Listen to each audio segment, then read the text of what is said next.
Который вы представляете, задаете вопрос, Олег Алексеевич отвечает. Долго вводить не будем, вводную часть долго не будем озвучивать. Олег Алексеевич, наверное, вам приветственное слово и начнем. Хорошо. Уважаемые друзья, добрый день. Мы с вами встречались больше, чем полгода назад и говорили достаточно подробно.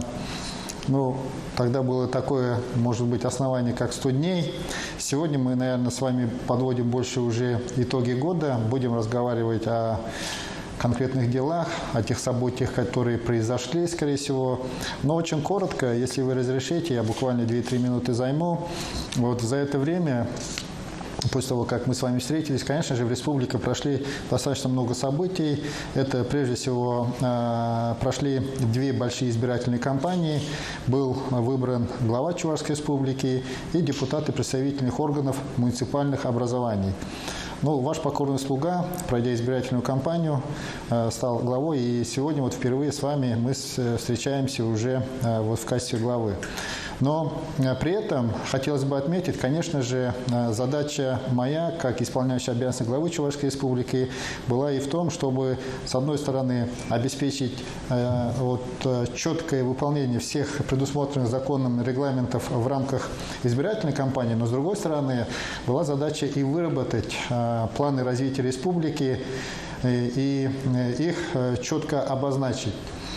Но при этом год был такой, все мы говорим его сложный, непростой, он на самом деле был особенный, и пандемия, которая ворвалась в марте месяце в нашу жизнь, перевернула все с ног на голову, и нам пришлось, конечно же, очень-очень много корректировать в своей деятельности, а самое главное справляться с вызовами пока неизвестными абсолютно нам в нашей жизни, и при этом вырабатывать с колес решения и реагировать на них соответствующим образом. Но при этом задача выработки стратегических решений, которые направлены на развитие Чувашской республики, они, конечно же, оставались в зоне особого внимания. И здесь, надо сказать, мы сначала с вами очень подробно изучали комплексную программу развития Чувашской республики на предстоящие 5 лет. Заложили в него планы конкретных мероприятий. Мы, на самом деле, на ней и дальше сейчас работаем, потому что это не просто документ, а это программа действий, которая обеспечивает синергию всех наших планов, национальных проектов, стратегий, индивидуальной программы социально-экономического развития. И тем самым мы достигаем сразу нескольких вещей. Первое – это обеспечение четкого взаимодействия всех уровней власти и ветвей. Но и самое главное, мы видим, что нам надо делать и как нам надо делать. Самое главное, когда надо делать, за счет каких ресурсов, с тем, чтобы обеспечить те потребности, которые имеются у населения Чувашской республики. И, конечно, пандемия. Нам пришлось на это реагировать очень оперативно, и, к сожалению, достаточно большие ресурсы были отвлечены на реализацию задач, которые возникли. И, в общем, это примерно 7 миллиардов рублей денег, которые были направлены на решение тех или иных задач. И, очевидно, здесь мы прежде всего исходили из того, чтобы обеспечить максимальное здоровье и благополучие людей. И в этой связи действовали таким образом, чтобы, с одной стороны, каждый человек, который нуждался, получал достойную медицинскую помощь, с другой стороны, чтобы у нас экономика могла развиваться и соответствующим образом, чтобы мы завтра могли иметь уже соответствующие ресурсы для реализации других задач, которые перед нами стоят. И поэтому бюджет, который принят на следующий плановый период, показывает, что нам удалось найти баланс действий с точки зрения ограничений и планов развития. То есть бюджет на следующий период, он получился достаточно достаточно прогрессивный. Мы здесь, с одной стороны, увеличили формы поддержки как отдельных граждан, так и социальной сферы, в том числе экономики. С другой стороны, заложили существенные, увеличенные обязательства по инвестиционным проектам, прежде всего по инфраструктурным, которые направлены на обеспечение потребностей населения и создание условий развития бизнеса и предпринимательской активности. И таким образом мы, завершая год, смело можем сказать, в целом Кабинет министров Чувашской Республики с теми вызовами справился. Вот те задачи, которые были поставлены, они реализованы. А самое главное, мы заложили достаточно такой твердый фундамент для дальнейших действий. Мы понимаем, что нам надо делать, мы понимаем, как нам надо действовать. А самое главное, мы чувствуем, что если мы объединим усилия, мы достаточно быстро решим те задачи, которые сегодня являются, ну, скажем так, востребованными, где-то горящими и над которыми надо очень срочно работать.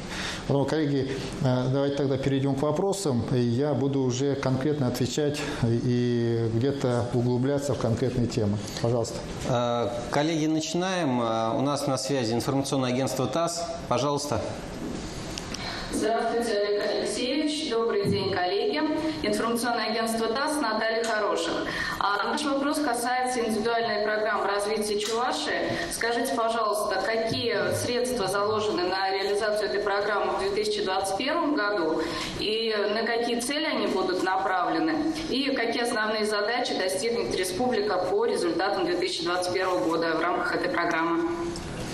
Да, спасибо большое, Наталья. Индивидуальная программа социально-экономического развития Чувашской Республики – это одна из маленьких частей нашей большой стратегии, которую мы утвердили буквально недавно на сессии Госсовета с законом Чувашской Республики и наметили себе задачи до 2035 года.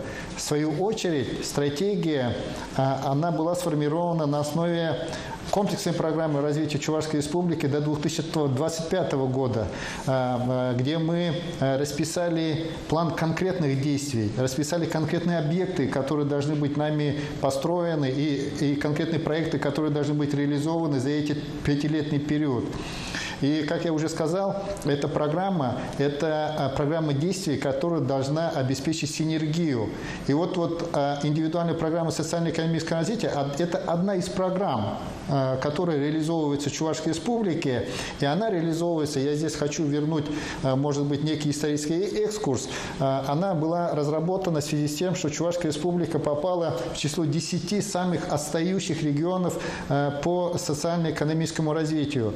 И правительство Российской Федерации приняло решение поддержать эти 10 регионов, в том числе Чувашскую Республику. И, соответственно, по заданию правительства Российской Федерации мы разработали эту программу, и она была утверждена в апреле текущего года. И на реализацию данной программы ежегодно будет выделяться по 1 миллиарду рублей. То есть в этом году мы получили 1 миллиард рублей, в следующем году тоже будем получать 1 миллиард рублей.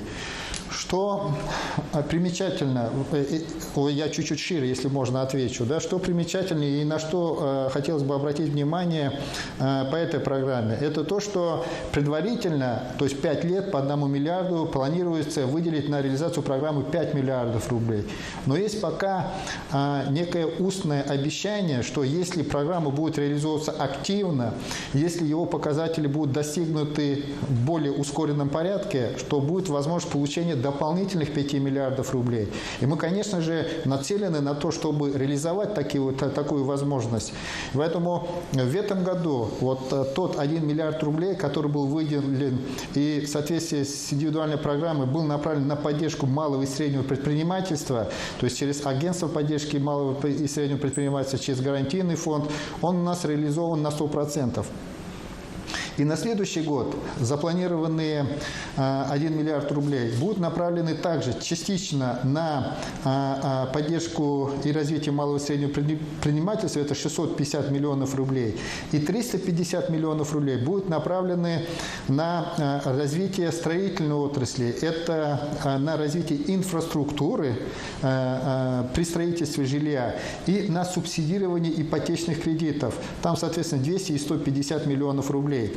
Таким образом, вот в рамках индивидуальной программы, такая идея была заложена в него, мы планируем активизировать процесс строительства жилья и тем самым достичь показателей национальных целей, с одной стороны. С другой стороны, конечно же, обеспечить людей комфортными условиями жилья.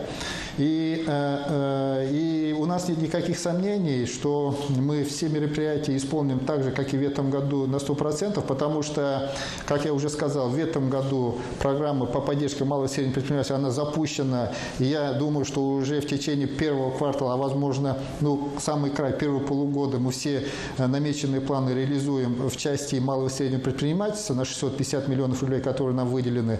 И, очевидно, мы их перекроем за счет других средств.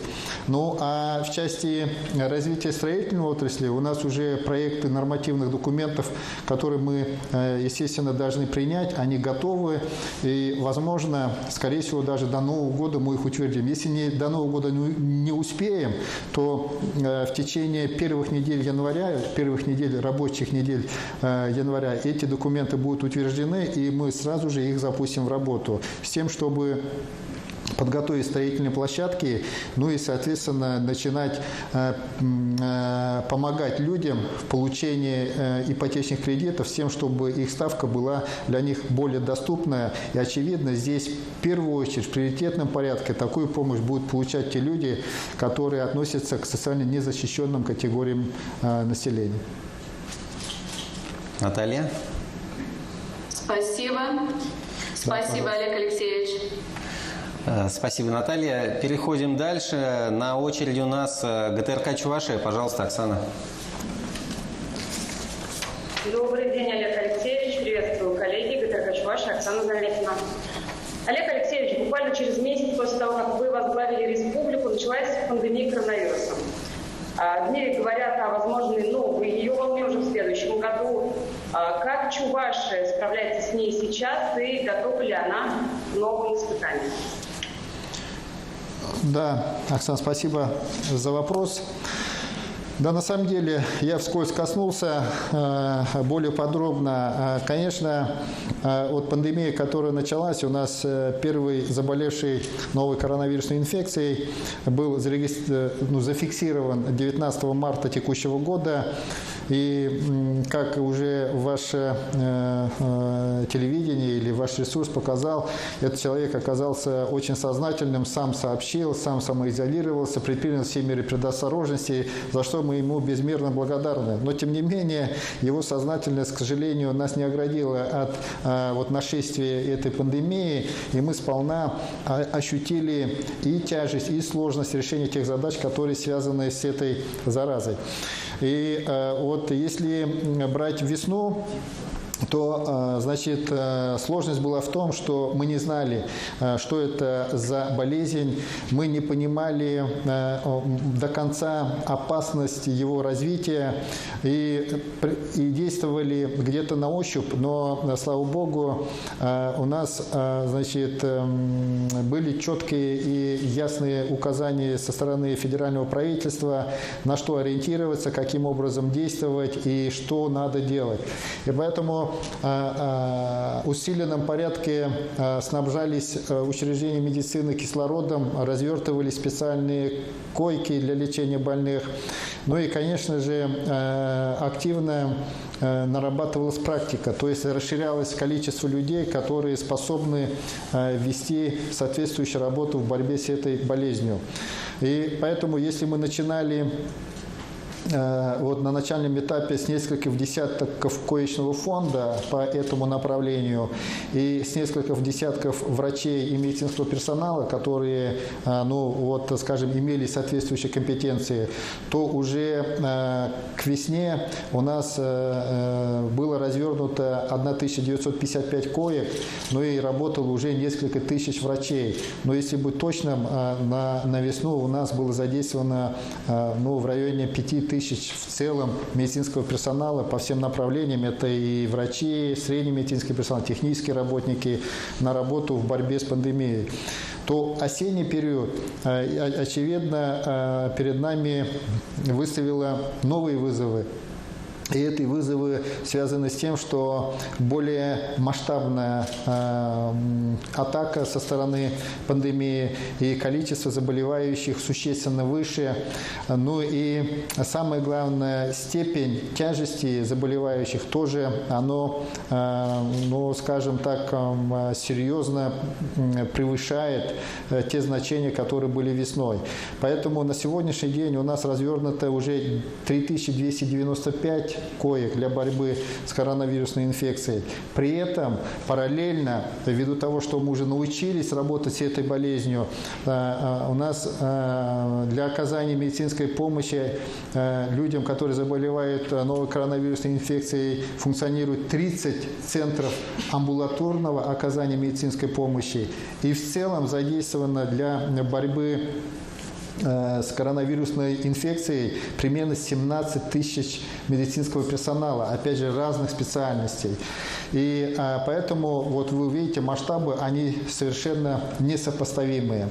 И ну, здесь нам в помощь то, что значит, на решение всех тех проблем, которые были, вернее, возникали, были зафиксированы, мы постоянно ощущали поддержку руководства страны, прежде всего решение президента, который очень оперативно реагировал. С одной стороны, он держал руку на пульсе, четко улавливал проблемы и очень оперативно реагировал на все вызовы конкретными, очень действенными решениями. И здесь надо отметить, прежде всего, на те решения, которые были направлены на поддержку граждан. То есть, прежде всего, через детей. Если у нас при реализации решений президента на весенний период получили поддержку более 300 семей, это примерно 323 тысячи детей получили поддержку в виде выплат прямых, то сейчас, вот перед новогодней, это примерно в 2 раза больше. Ну, понятно, возрастная категория, потому что если весной охватывалось дети до 16 лет, то сейчас до 7 лет, примерно в 2 раза меньше. Но суммы несопоставимые. Если, значит, весной было выплачено примерно около 5 миллиардов 100 миллионов рублей, то сейчас на вот выплаты предновогодние направляется примерно 600 миллионов рублей. Причем люди, которые не успели, могут до 1 апреля реализовать. Надо сказать, что на сегодняшний день большая часть людей уже деньги получили, и это мы с вами видим даже в социальных сетях. Люди говорят спасибо, что оперативно получают соответствующие выплаты, которые им предназначены.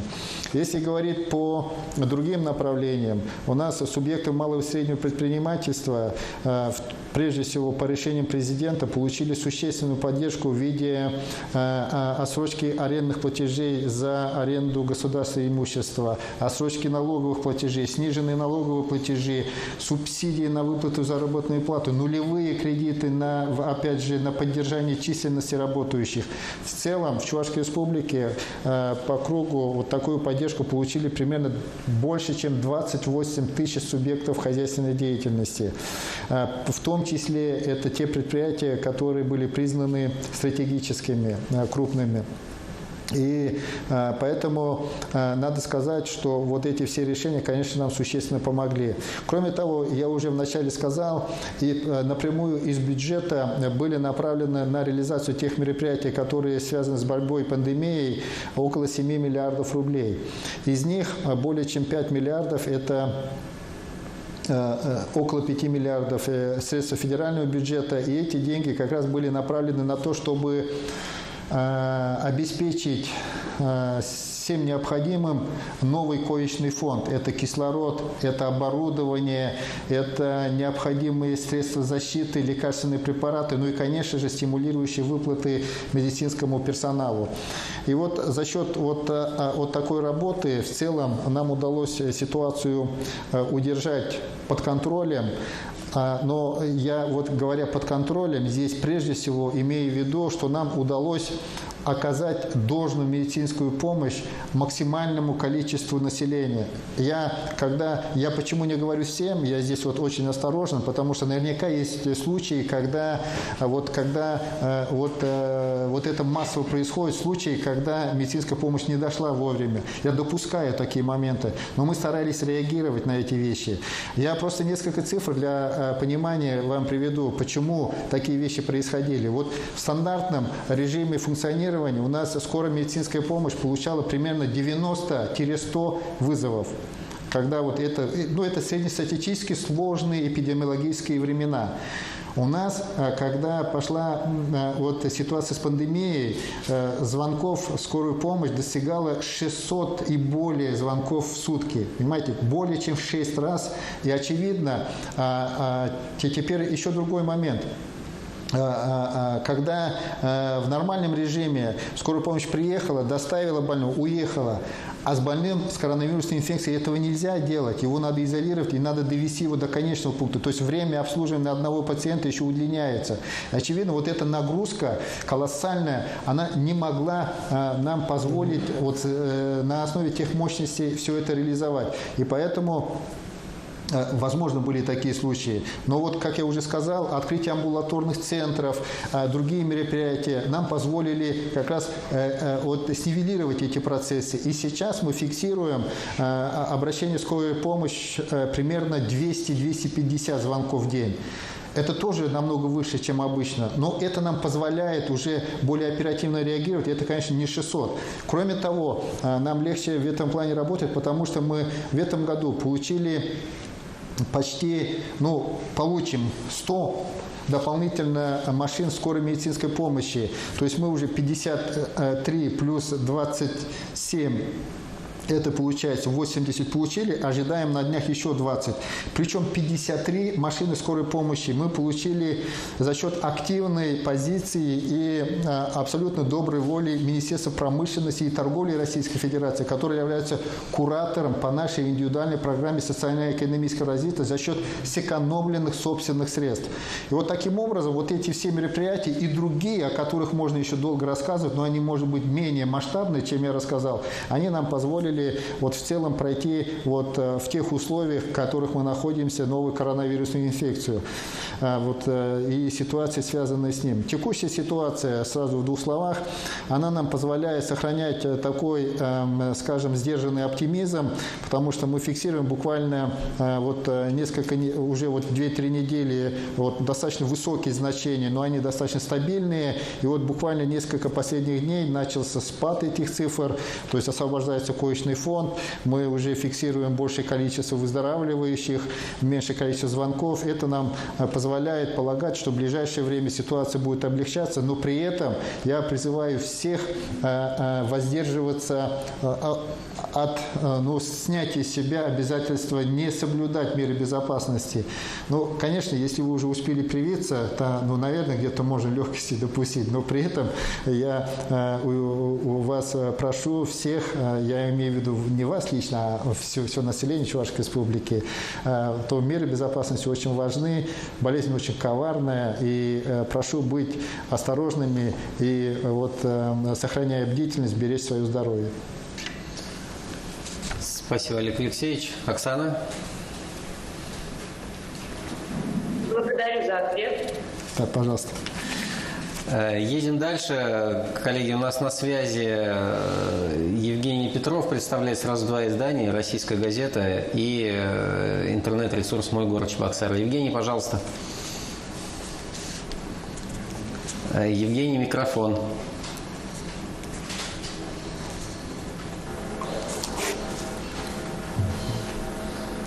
Добрый день, Олег Алексеевич и коллеги. Добрый день, Российская газета. Олег Алексеевич, с момента вашего назначения исполняющим обязанности главы региона и далее после избрания главой, вот все инициативы властей носят ярко выраженный позитивный характер. Я, например, не припомню ни одного непопулярного решения. Первая одна из таких инициатив – это сохранение величины прожиточного минимума в четвертом квартале 2019 года. Далее можно вспомнить выступление против повышения тарифов на вывоз мусора, снижение транспортного налога для многодетных семей. Сейчас Минтруд говорит о новых направлениях поддержки, Минэк о новых мерах поддержки бизнеса и так далее. Вот такие инициативы, в зависимости от точки зрения, можно расценивать и как широкие жесты со стороны персоны Олега Николаева в начале своего срока на посту главы Чувашии. Отсюда вопрос, сколько стоят эти инициативы для бюджета республики, хватит ли на них денег, и не придется ли за счет этого подвергать инвестору каких-то других направлений или статьи бюджета? Да, спасибо, Евгений, за вопрос. На самом деле вопрос очень серьезный, глобальный. Можно на него ответить очень пространно и очень долго. Постараюсь тезисно и коротко. На самом деле все те решения, которые вы называете позитивными, они востребованы населением. И наш главный принцип работы Кабинета министров, и на это же мы нацеливаем и будем настоятельно требовать у глав администрации и любых чиновников любого ранга и уровня слушать население и отзываться на те просьбы и проблемы, которые они испытывают.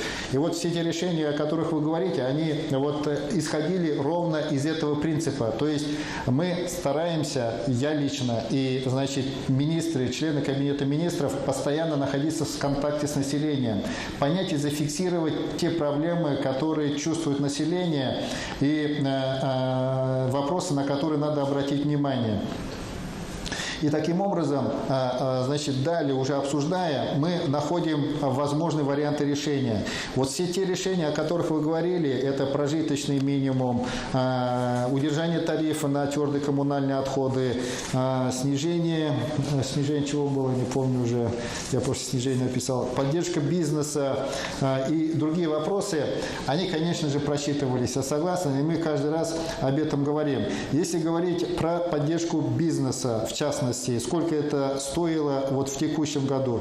Примерно 600 миллионов рублей – это те, значит, налоговые льготы и отсрочки, которые мы представили из республиканского бюджета.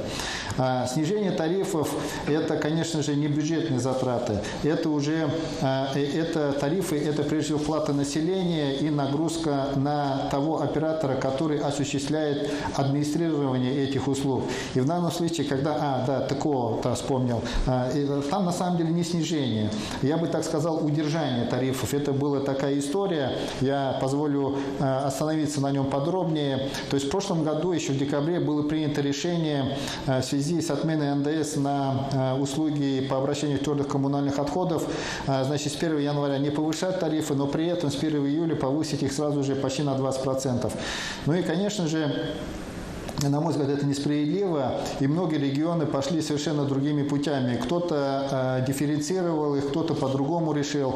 И здесь мы достаточно подробно попытались вникнуть, но, к сожалению, вот эту проблему до меня довели очень поздно, и нам пришлось очень в ускоренном порядке работать буквально за 2-3 дня. Мы искали варианты решения, и мы поняли, что, несмотря на то, что предусмотрено законодательством, помимо установленного тарифа, наши коллеги не реализовывали иные полномочия. То есть это мониторинг за образованием, значит, количества отходов, установление, исходя из этого, норм плотности и других параметров и так далее, и так далее. И поэтому в этих условиях, тем более с наложением условий пандемии, мы посчитали, что неправильно поднимать этот тариф в соответствии с ранее принятым решением. И поэтому нам пришлось очень жестко взаимодействовать со всеми участниками этого процесса, и мы нашли решение юридическое, не совсем устраивающее всех участников этого процесса, для того, чтобы удержать тариф на том уровне. На следующий год тариф повышается на 3,4%, так же, как установлено правительством Российской Федерации, на предельном уровне. Это уже норма законодательства. Ну и другие решения, которые направлены на поддержку бизнеса, допустим, на следующий год, они будут стоить, ну, условно, будут стоить бюджету, это выпадающие доходы называется, примерно 300 миллионов рублей. Ну, на все эти меры мы идем сознательно для того, чтобы, прежде всего, поддержать бизнес, а через бизнес людей, которые там работают, чтобы у них вот эти средства, которые образовываются, их ресурсы, они были направлены прежде всего на оплату труда людям, ну и, конечно же, на поддержание бизнеса с тем, чтобы они могли работать. Таким образом, мы ведь решаем другую проблему, потому что мы с вами знаем, что во время пандемии у нас резко начало расти количество безработных. И очевидно, если мы их здесь не поддержим, то оно появится там. И нам все равно надо будет эту проблему решать через другие инструменты. Поэтому здесь эта ситуация, она достаточно выверенная, достаточно просчитанная. И мы понимаем, что не дополучая эти средства в бюджет сегодня, мы закладываем основы для будущего развития. Ну, а самое главное, мы здесь поддерживаем конкретных людей, которые заняты очень важным делом. Они просто работают и зарабатывают себе на жизнь. Спасибо, Олег Алексеевич. Двигаемся дальше. На связи у нас студия НТРК, национальная телерадиокомпания Чувашия. Национальная телерадиокомпания Чувашия, Надежда Яковлева. Soğuklarda belirtisi, soğuklarda bir şeysem, ezer bağlarlarında, başak kişilikçilikte birinci, burinci, şamalmar bolca, бюджет тубыжы тагать, экономикада еврлар убырба, кесе юбретиме булать. Шабахта социалы пулушусымге сағалмар болжеш. Мне бура, везене будышлама майгильче, дада темір шул, везене тысма булейший. Надежда Тавдабуч, вот польмезенде кунда икелензедера, те манда чувашла галашмала, кунда чувашла ламан жинземде думай, те выросла гасма. Ну вот я продакана унчингейду земжине хуралан жухне каларам, мэле майбай перен шак юр саманда пурнзай и терме майгильни берге. Калас плачанахта шак юр вагатра пере Нумай социал идузене пунежа красебума президент еженузем был шабуджеш. Он зербушне бір Чуваш республики жинде нумай шене еженузем ежендемар. Кунда калазахва расплат мемберги, шене я бала земберги чен малданах. Шене я бала земберзем ебер чен малданах терле енле социал положивые парза дороган субсидии зене шинзене индексацию дуромар. Шаг индексации ну Тахыр да выдарзакыр 20% таранчин хабартыр маринде. Шамбада ку шагыже пуныш лаза бума эбер бюджетран ну шелден паларсахун ден 2 миллион ла укша шелден уйрза барза шакшинзине шелден булушамы. Унзер бушне эбер кажал вот шкулага язумен нумай ажалы жемезене енженде везен Минже тубыш сахал бузашын, кашне ажа бушне пиликшер бин укша урзабадамар.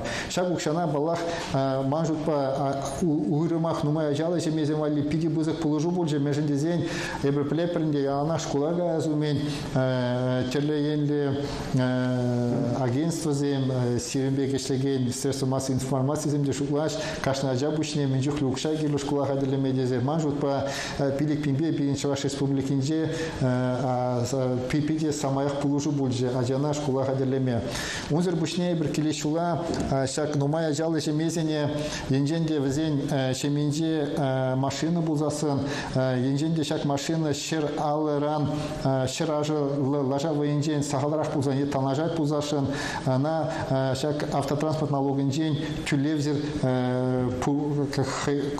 пурниша узагурма майбадымар унзер бушне Килишула эберенде чак нумай жалы жемезене тогда пособие самая хабар сабадымар хажы брезене икшер гутаранчен шагыш малалада дызыл забыре меженде зесен пирен нумай жемеле ажазе пиде манжутпа кирле ябала меженде бир курапренде демография нинжен пирен шел булинде панхигун халык чакса бурат пирен шак ябалана енженде малданлыга чарза малала пирентелев пиренчеваш республикин халыкша ишидинзе бытыр дезенде шамбада калас пулать шак педем унчен ежинна эшене пунеже гырсы булма бирин палах бюджетра укшаши гелекле эбер везене пунеже гыртын жухне балах пиди тимлин шутланы укша пури жуги тада пулас вахада шидеде жетмежи а укши шитче дезесен балах эбер хамон умра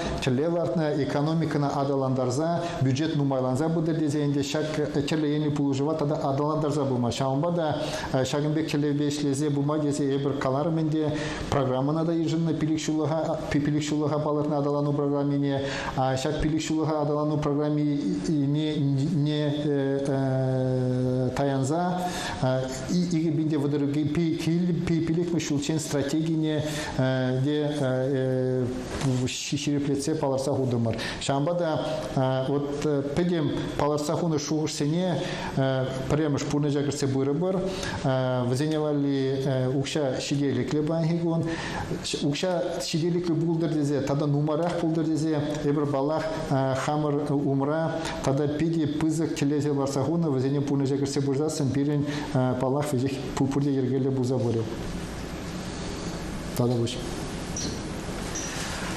Коллеги, двигаемся дальше. Редакция газеты «Цивильский вестник» у нас на связи. Пожалуйста, Цивильск. Добрый день, Олег Алексеевич. Добрый день, коллеги. Прежде всего, поздравляю всех с наступающими праздниками и желаю всем нам, жителям 21-го региона, чтобы наступающий 21 год для нас был самым отличным и удачным. А вопрос такой. В этом году в нашей республике реализовывался очень такой замечательный проект по замене водонапорной башни. Если я не ошибаюсь, в одном только нашем Цивильском районе модернизировано, установлены новые 29 башен, в соседнем Арфасадском около 20. Но в связи с этим возникает другой вопрос. Башни новые, они отлично работают, напор воды в водопроводных сетях увеличивается, а водонапорные сети в наших деревнях, они все старые и изношенные. Естественно, заменить их по инициативному бюджетированию либо за счет средств местных администраций практически нет никакой возможности. Это действительно очень дорого, и тем более на фоне всех потерь, на фоне коронавируса. В связи с этим такой вопрос. Не разрабатывает ли правительство нашей республики такую программу, проект по модернизации или замене водонапорных сетей в сельской местности? Спасибо. Да, спасибо за вопрос. Да, на самом деле программу модернизации водонапорных башен, она была начата в этом году. Мы его планируем и дальше продолжить, потому что она показала свою эффективность. С одной стороны, с другой стороны, выявила достаточно серьезные проблемы в целом в системе водоснабжения населения в Чувашской республике. Они, в принципе, в целом, конечно, были известные и понятные, но, тем не менее, когда начинаешь работать, появляются какие-то нюансы, дополнительные факторы. И вот один из таких моментов вы сейчас и обозначаете. Но здесь, понимаете, конечно, программа есть. Конечно, мы над этим работаем и думаем, и соответствующим образом планируем. У нас есть, скажем так, разные видения реализации реализации решений в данном вопросе и нивелирования проблем. Ну вот, пока находимся в поиске, скажем так, конкретного варианта. Здесь, один крайний вариант – это сделать одного республиканского оператора, который будет регулировать весь процесс республики, или же это все-таки оставить на уровне муниципалитетов и иметь, как минимум 26 муниципальных каких-то организаций, которые будут заниматься этим вопросом. Здесь есть и плюсы, и минусы в каждом вопросе, но самый главный самый минус или недостаток вот в этом вопросе, и в том числе вот в той проблеме, которую вы обозначаете, то, что вот многие вот эти сети, водопроводные сети, они на сегодняшний день являются бесхозными. То есть раньше их строили колхозы во время Советского Союза, они строили, и никто на баланс их не брал. Ни администрация сельского поселения, ни другие организации. Ну и вот они вот жили-жили, и вот когда пришли они в негодность, как бы, да, все схватились, как бы, вот и есть проблема. Но при этом на бумаге нет ничего, ничего нету. И получается такая картина, а что реконструировать? И поэтому, к сожалению, очень многие, ну не многие, некоторые районы в этом году остались, ну давайте так назову прям словосочетание за бортом вот этой программы модернизации водонапорных башен, потому что не успели зарегистрировать эти водонапорные башни и взять на баланс. То есть там есть процедура юридическая. Но то же самое надо сделать сетями, которые доводят уже эту воду до людей. Эту работу надо провести. Пока эта работа не будет проведена, нам нечего будет модернизировать, понимаете? Нам надо строить новые, получается, формально. Но в целом этой работой мы занимаемся, то есть понимание этой проблемы есть, она очень-очень масштабная, и мы вот постоянно находимся в поиске такого серьезного, самое главное, эффективного решения. Почему? Потому что, очевидно, для реализации этой задачи нужны очень объемные инвестиции. То есть за один день это мы точно не сделаем. Я даже обещать этого не буду. Но работать над этой проблемой, планомерно решать те вопросы, которые имеются в этой сфере, будем. Задача такая поставлена, и мы уже в этом году начали, скажем, серьезно двигаться, в том числе реанимируя те проекты, которые находились в спящем режиме в области водоснабжения в Чувашской республике. Поэтому, резюмируя вот ответ, то есть будем заниматься, ищем варианты, и здесь будем признательны любым советам и тем более любому участию, если кто-то хочет поучаствовать, потому что сейчас очень много предложений включиться в реализацию программ развития территорий по концессии, по другим программам. Возможно, на каких-то территориях невозможно, а мы уже фиксируем, что те предприятия, которые работают на тех или иных территориях, они реализуют такие проекты. То есть поэтому вот эта задача, она вот таким образом через разные подходы будет решаться. И, понятно, будем ставить задачу дойти до каждого населенного пункта с тем, чтобы вот этих проблем там не было. Я прокомментирую немножко ситуацию с тем, как у нас районная газета задает вопросы свои. Вот, например, в Цивильске у нас также собралась целая компания, например, значит, изданий. Да, коллеги, покажите, пожалуйста. Всем добрый день. Такие же студии импровизированные у нас организованы еще в 6 районах республики. Ну и на базе редакции газеты «Хабар» у нас присутствует газета «Таваньян» Чебоксарского района. А я по просьбе коллег из федеральных СМИ, Олег Алексеевич, попрошу тезисно на русском языке прокомментировать предыдущий вопрос по поводу многих социальных обязательств, которые были взяты Кабинетом министров, за счет чего они выполнялись, и будет ли программа продолжена, господдержка в будущем году. Буквально вот тезисно, если можно. Да, на самом деле, помимо всех тех направлений поддержки граждан и бизнеса в соответствии с решениями президента Российской Федерации, в Чувашской Республике были приняты дополнительные решения, направленные в том числе на социальную поддержку граждан. Это прежде всего индексация различного рода социальных выплат различным категориям населения. Мы проиндексировали все эти выплаты на 9,38% и направили на это более чем 200 миллионов рублей дополнительно, и люди сразу же ощутили существенное увеличение этих выплат. Далее, перед 1 сентября мы ввели абсолютно новую форму поддержки, это по 5000 рублей на каждого ребенка для детей, которые живут в многодетных семьях, если семья относится к категории малоимущих. И вот такая форма поддержки, она оказалась достаточно существенной для более чем 16 тысяч детей, а не 36 тысяч детей. Вот, и, соответственно, семьи смогли получить такое очень существенное облегчение при подготовке детей к школе. Другая мера поддержки, на мой взгляд, очень действенная. Она вступит в силу с 1 января 2021 года. Это освобождение от транспортного налога одного из родителей многодетных семей, если это транспортное средство равно или менее чем 150 лошадиных сил. Вот такая мера поддержки введена, и она с 1 января вступает. Также с 1 января мы существенно увеличили выплаты на детей семьям, где воспитывается 5 и более детей. Вот эти увеличения, они тоже достаточно существенные, где-то даже в 2 раза по различным выплатам. И мы тоже чувствуем, что это будет такая хорошая поддержка.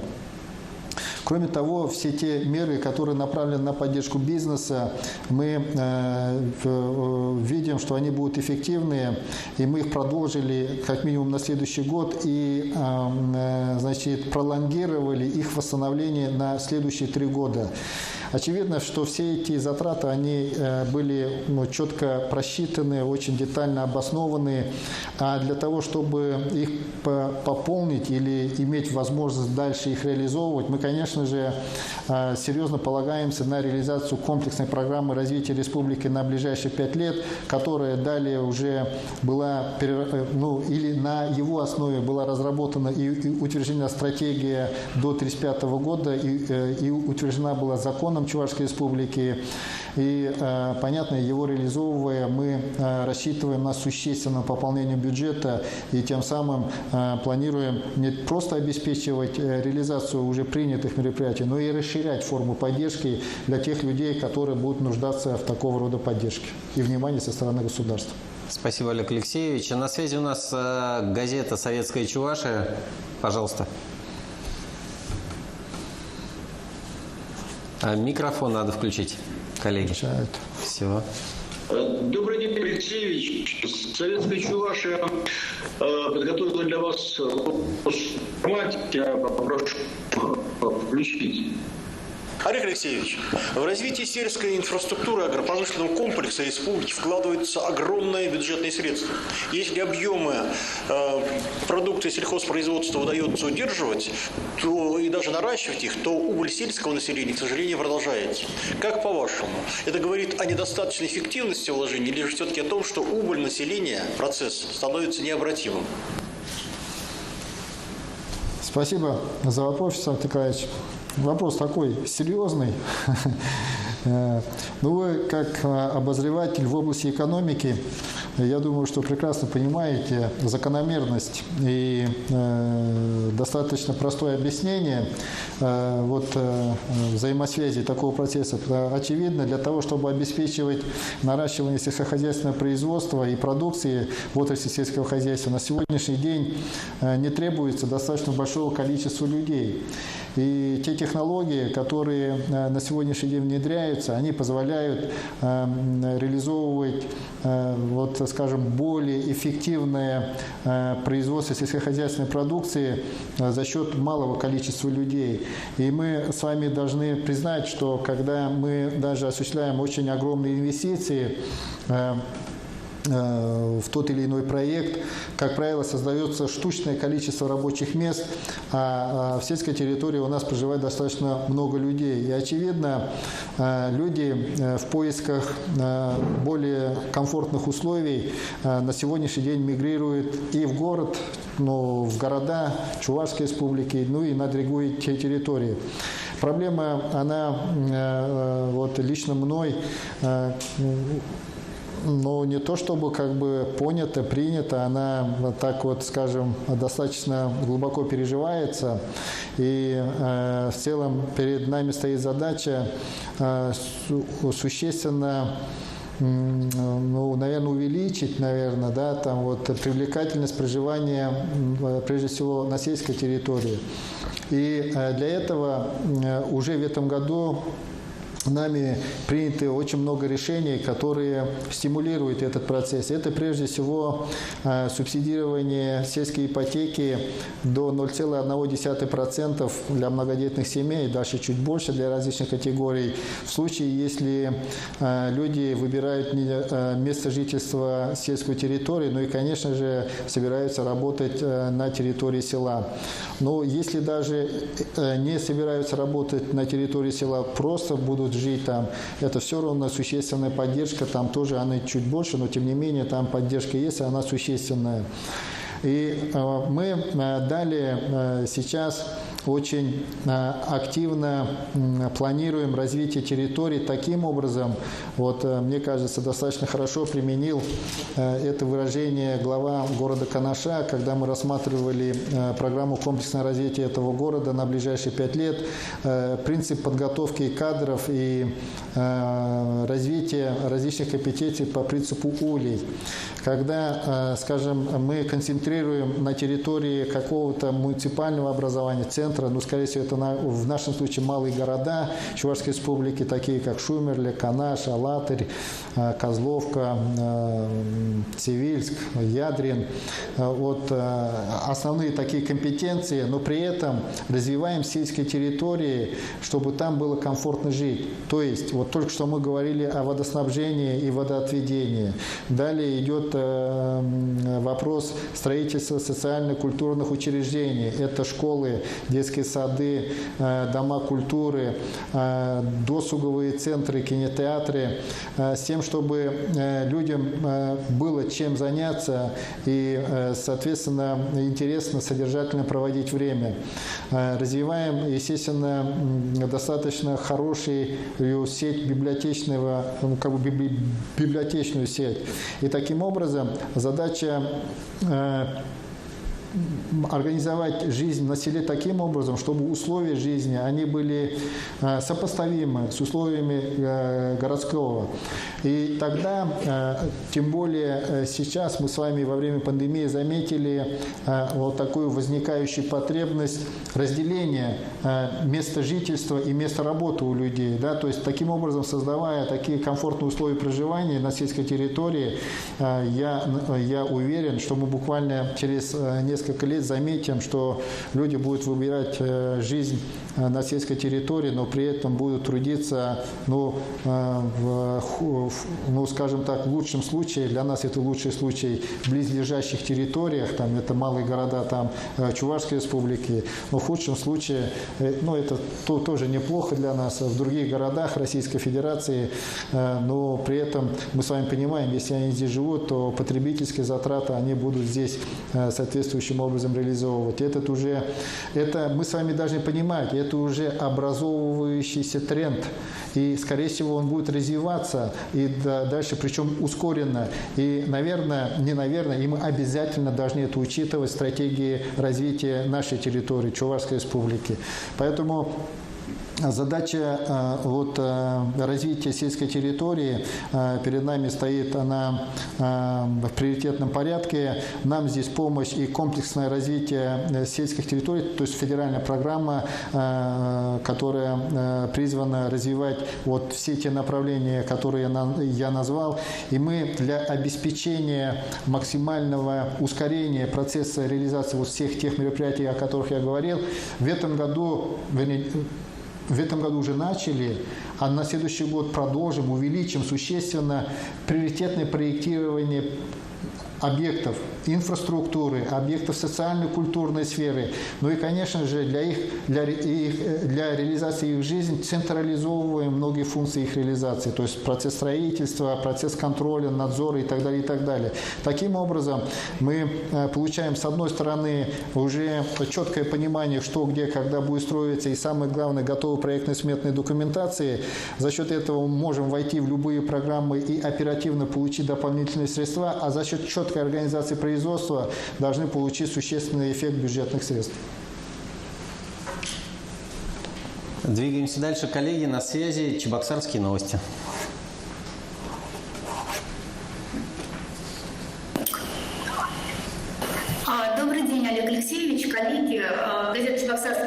Марина Васильева. Вопрос сегодня следующий.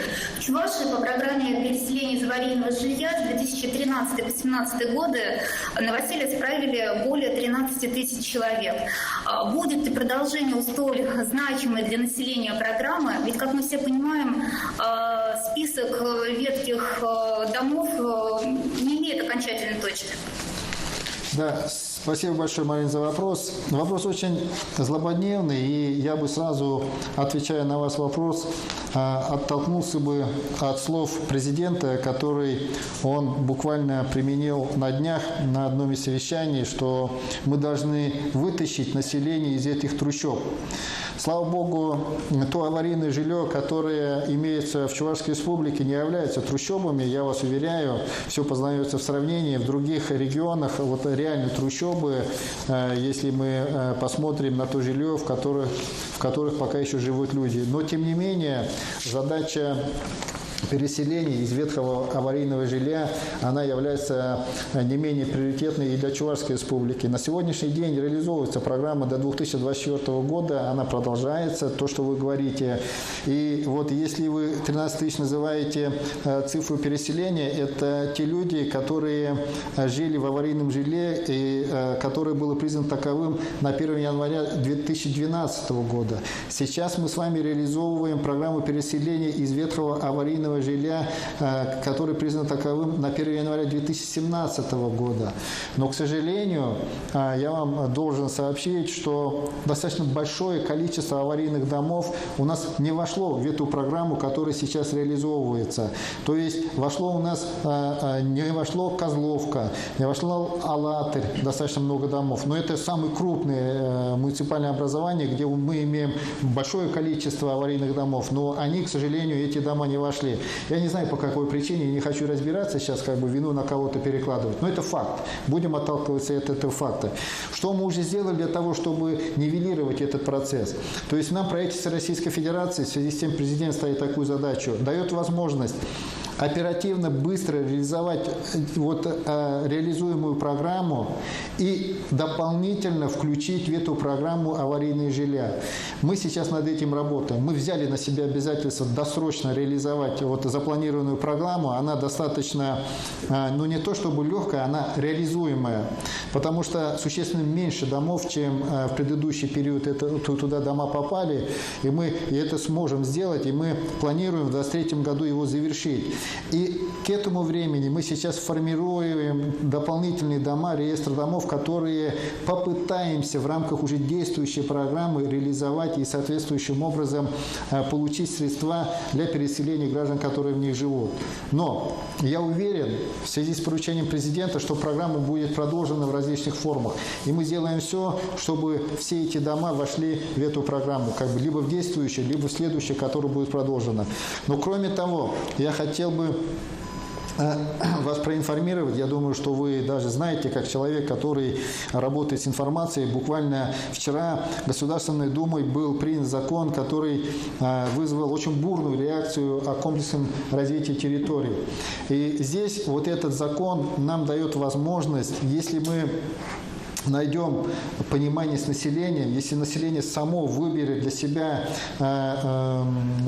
видение развития той или иной территории, объединить ресурсы, то есть те аварийные дома, допустим, которые уже на сегодняшний день имеются, мы собираем все вместе на одну территорию, дальше планируем современный микрорайон, и заходит инвестор. То есть мы получаем федеральные средства на переселение людей из этого аварийного жилья.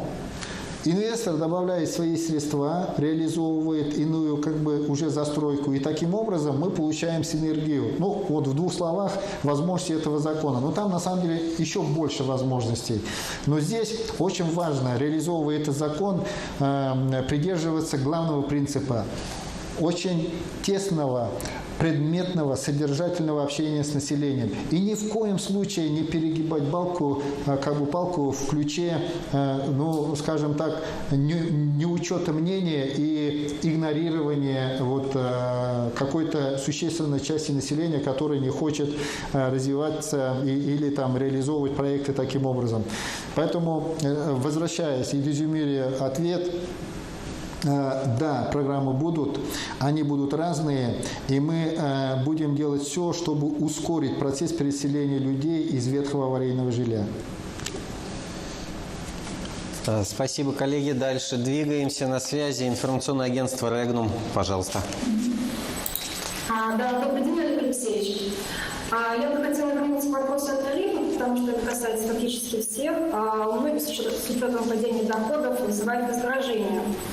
Пару лет назад ваши соратники по фракции Игорь Маляков и Сергей Семенов направляли письмо правительству Чувашии с предложением проведения тотального аудита принимаемых тарифов и расходов ресурсных компаний. Вот им, естественно, тогда отказали. В то же время сейчас это реализовали в соседней Ульяновской области, где на год заморозили тарифы на тепло, газ, воду, отходы. Вот насколько реально это заморозка тарифов в Чувашии, проводились ли подобные расчеты? Ну, значит, вы имеете в виду по тарифам, да, вопрос, я так понял? Просто там были провалы. Да, все правильно, по тарифам. Да, я уже, как бы отвечая на предыдущий вопрос, сказал, что мы по тарифам на ТКО заморозили в этом году тариф, где был очень существенный возможный рост.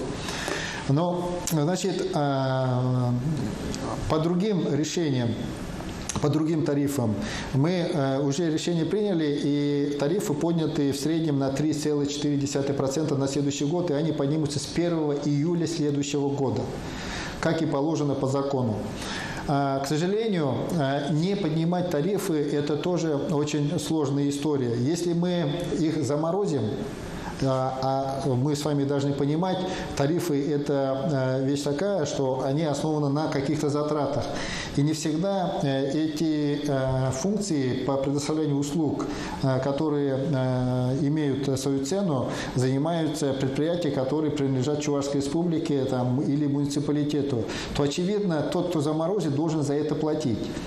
И мы с вами должны понимать, что вот бюджет тоже, он, ну, если так можно выразиться, не бескрайний, у него есть границы и возможности.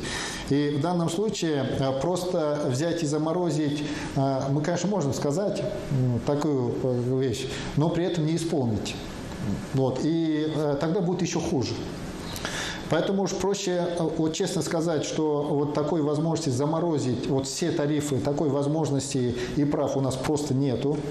И поэтому вот говорить о популистских каких-то заявлениях мы не будем. Но при этом мы сейчас очень плотно работаем над тем, чтобы сформировать четкую программу инвестиций, модернизацию всех систем снабжения, это тепло, воду, электроснабжение, с тем, чтобы были понятные тарифы на долгий период. Таким образом, мы с вами сможем сделать что? Мы можем сейчас заморозить тарифы и заморозить возможность развития самих систем. Я вам могу сказать, вот каждый день ко мне приходят сводки, и в них где-то десятки прорывов холодной, горячей воды, отключение электроэнергии. Почему это происходит? Потому что сети изношены. Изношены очень-очень серьезно. И замораживание тарифов, оно будет вести на усугубление ситуации. И мы должны понимать, мы, возможно, сегодня получим облегчение, но получим взрыв через год, через два. Вот понимая это, как бы, да, что это так произойдет. Я думаю, что будет преступлением с моей стороны лично вот играть на этой теме. Поэтому сейчас мы идем планово. Лучше уж мы в рамках возможных, посильных увеличений будем на долгий срок устанавливать тарифы, но при этом приведем глобальную реконструкцию всех этих сетей и обеспечим надежность их функционирования. Такую работу мы уже запустим в следующем году по городу Чебоксары и Новочебоксарск. Эту работу мы начинаем с компанией Т+. И в рамках этой работы буквально за первые 2-3 года инвестиции в сети теплоснабжения города Чебоксары и Новочебоксарска составят более чем 18 миллиардов рублей. То есть будут реконструирован каждый километр, который доходит до людей. Закрыта часть котельных, которые на сегодняшний день просто не нужны. И таким образом создастся устойчивая, экономичная, эффективно работающая система теплоснабжения. Сами мы это не способны сделать, мы честно признаемся. Поэтому привлекаем крупного игрока, который нам гарантирует понятную тарифную политику и понятную, и непонятную, гарантированные инвестиции, которые нам обеспечат надежное функционирование системы и качественные услуги на прогнозируемый долгосрочный период. По всем направлениям такая работа идет. Мы уже на следующий год планируем реализовать масштабную программу реконструкции нашего такого уже много лет гремящего города Шумерли, потому что там мы видим очень большой Алатыря. В плане на дальнейшие годы Марпасад и Козловка. И очевидно, мы это просто не сможем сделать, если просто сегодня скажем, давайте мы не будем этого делать, и потом что будем делать. Вот поэтому тут надо исходить из того, выбирая одно, мы не сможем сделать другое. Поэтому лучше уж нам двигаться в привычном ключе, но при этом прогнозируемом, и чем потом оказаться у разбитого корыта и потратить и сил, и энергии намного больше, а самое главное, неудобства, которые возникнут, они будут абсолютно колоссально несравнимые с теми, которые мы сейчас имеем.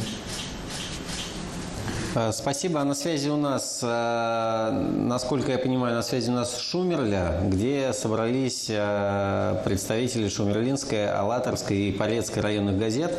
Но я так понимаю, вопрос у нас будет из Алатыря. Правильно? Пожалуйста, коллеги. Да, здравствуйте, Олег Алексеевич. Мы собрались здесь с коллегами в редакции газеты, в редакции Шумерлинской газеты «Вперед», с коллегами из Порецкой и Шумерлинской газеты. Вот они предоставили мне право первый задать вопрос, и он в видеоформате. Добрый день, Олег Алексеевич. На связи город Алатырь, газета «Алатырские вести». Мы хотим вас познакомить с одним из некогда прекраснейших мест нашего города. Это Хухрянский овраг. По одну сторону оврага расположена замечательная детская роща и пруд, а по другую, к сожалению, за многие годы скопилась несанкционированная свалка. Свое название этот овраг получил по фамилии слесарей одного из местных заводов – Хухрянского, который в 1956 году высадил здесь рощу. В 70-е годы овраг благоустроили. Через него была организована насыпь и проложена асфальтированная дорога. Устроено пешеходное сообщение между двумя районами – центром и бугром. Как говорят здешние жители, рядом находилась контора химлесхоза. И из загруженных машин труба под дорогой, которая обеспечивала пропуск воды, сломалась. Дорогу размыло, и сегодня здесь проходит лишь обычная тропинка. По правую сторону от нее овраг захламили мусором. Пару лет назад предприниматель хотел взять этот пруд в аренду, чтобы благоустроить его, запустить катамараны, организовать отдых. Но очистка водоема – дело затратное. И по сей день овраг и пруд находятся в прежнем состоянии. Очень надеемся, что при вашем содействии это место спустя столько лет разрухи и запустения вновь обретет привлекательный вид. Да, спасибо большое за вопрос. Тут сразу можно выделить несколько пунктов или аспектов данного вопроса. Но я думаю, что они накопились в связи с тем, что, скажу как есть, что не было в городе, такого хозяина, я бы так сказал, многие годы уже последние.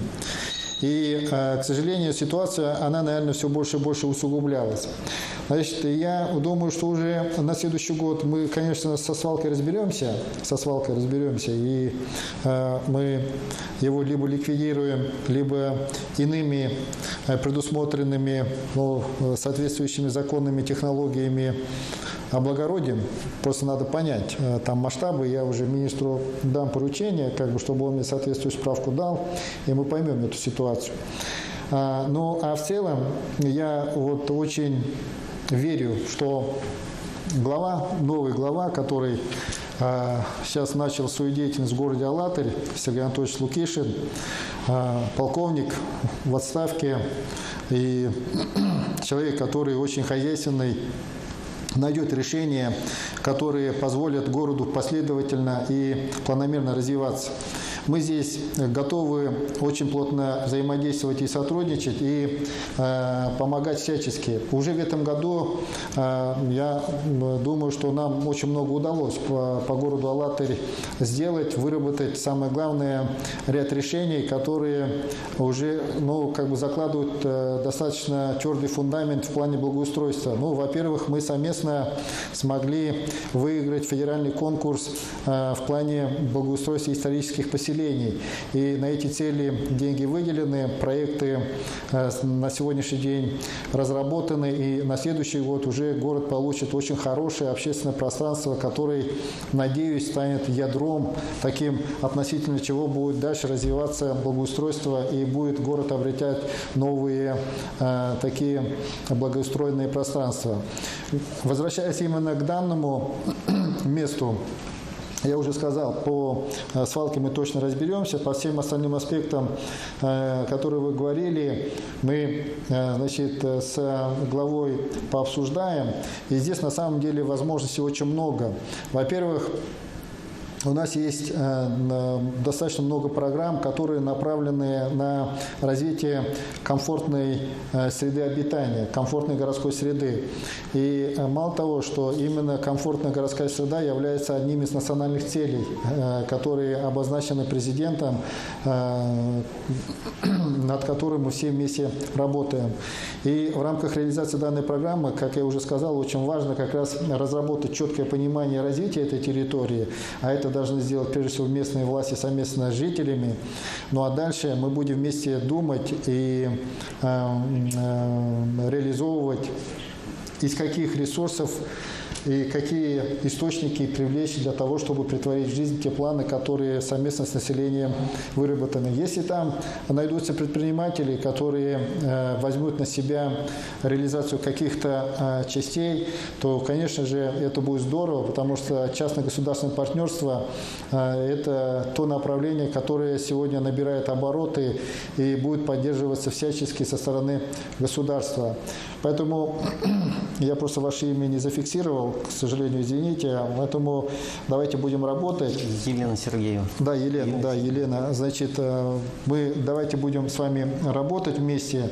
А если вы за счет ваших ресурсов нам туда привлечете население для обсуждения того, что нам надо там сделать, как надо сделать, и на основании этого выработать максимально эффективные подходы с тем, чтобы это было и красиво, и менее затратно. Потому что, к сожалению, мы с вами знаем, не всегда стоимость это говорит, скажем, о том, что это нужно и эффективно. Зачастую бывает так, что когда с народом вместе вырабатываешь решение, получается более красивая и содержательная вещь или мероприятие, но при этом оно будет стоить намного дешевле. Поэтому давайте мы с вами вместе будем работать в этом направлении. Спасибо большое. Коллеги, на связи у нас еще один город, который недавно получил своего нового руководителя. Газета «Грани», пожалуйста. Добрый день, Олег Алексеевич. Газета «Грани», редактор Дмитрий Новак. К вашей пресс-конференции в редакцию поступило более 60 вопросов. Часть из них заброшены в здании в центре Новочебоксарска. На эту тему видеовопрос подготовила почетный гражданин Новочебоксарска Раиса Ивановна Скворцова. Давайте посмотрим. Я, Скворцова Раиса Ивановна, почетный гражданин города. Родилась и живу здесь уже 85 лет. Когда-то, конечно, нам было радостно видеть, как строятся культурные очаги в городе. И вот сегодня, проходя мимо вот такого заброшенного здания, но болит сердце на самом деле не только у меня одной. Все, наверное, думают, почему такое здание красивое вдруг стало никому не нужное. Когда же они начнут функционировать здесь? Ну, если не как культурный очаг, но ведь можно же на что-то использовать его. Такая же участь постигла здание биоколледжа. Вот эти два здания, почему никому, когда все-таки их начнут использовать с целью, чтобы не забывать память первостроителей. Какой колледж сказал? Био? Сейчас бывший... Дмитрий, какой колледж сказал? Бывший биоколледж, да. Био, да? Здание бывшего биотехнологического колледжа. Биотехнологического. Хорошо. Дмитрий, вот спасибо Раисе Ивановне за то, что она, прежде всего, неравнодушна к месту проживания и к той среде, где она на сегодняшний день живет. Конечно, развитие, как я уже сказал, объектов социальной культуры имеет, если не первостепенное, то очень важное значение, чтобы люди могли реализовывать свои потребности. И, наверное, надо, чтобы у нас был даже баланс развития. Да? То есть одной экономикой все равно сыт не будешь. Люди должны и к культуре, и другим видам искусства соприкасаться. И очевидно, когда есть замечательные здания, которые функционировали, куда ходили и любили ходить люди, которые проживают в городе Новочебоксарске, когда пустует, это неправильно.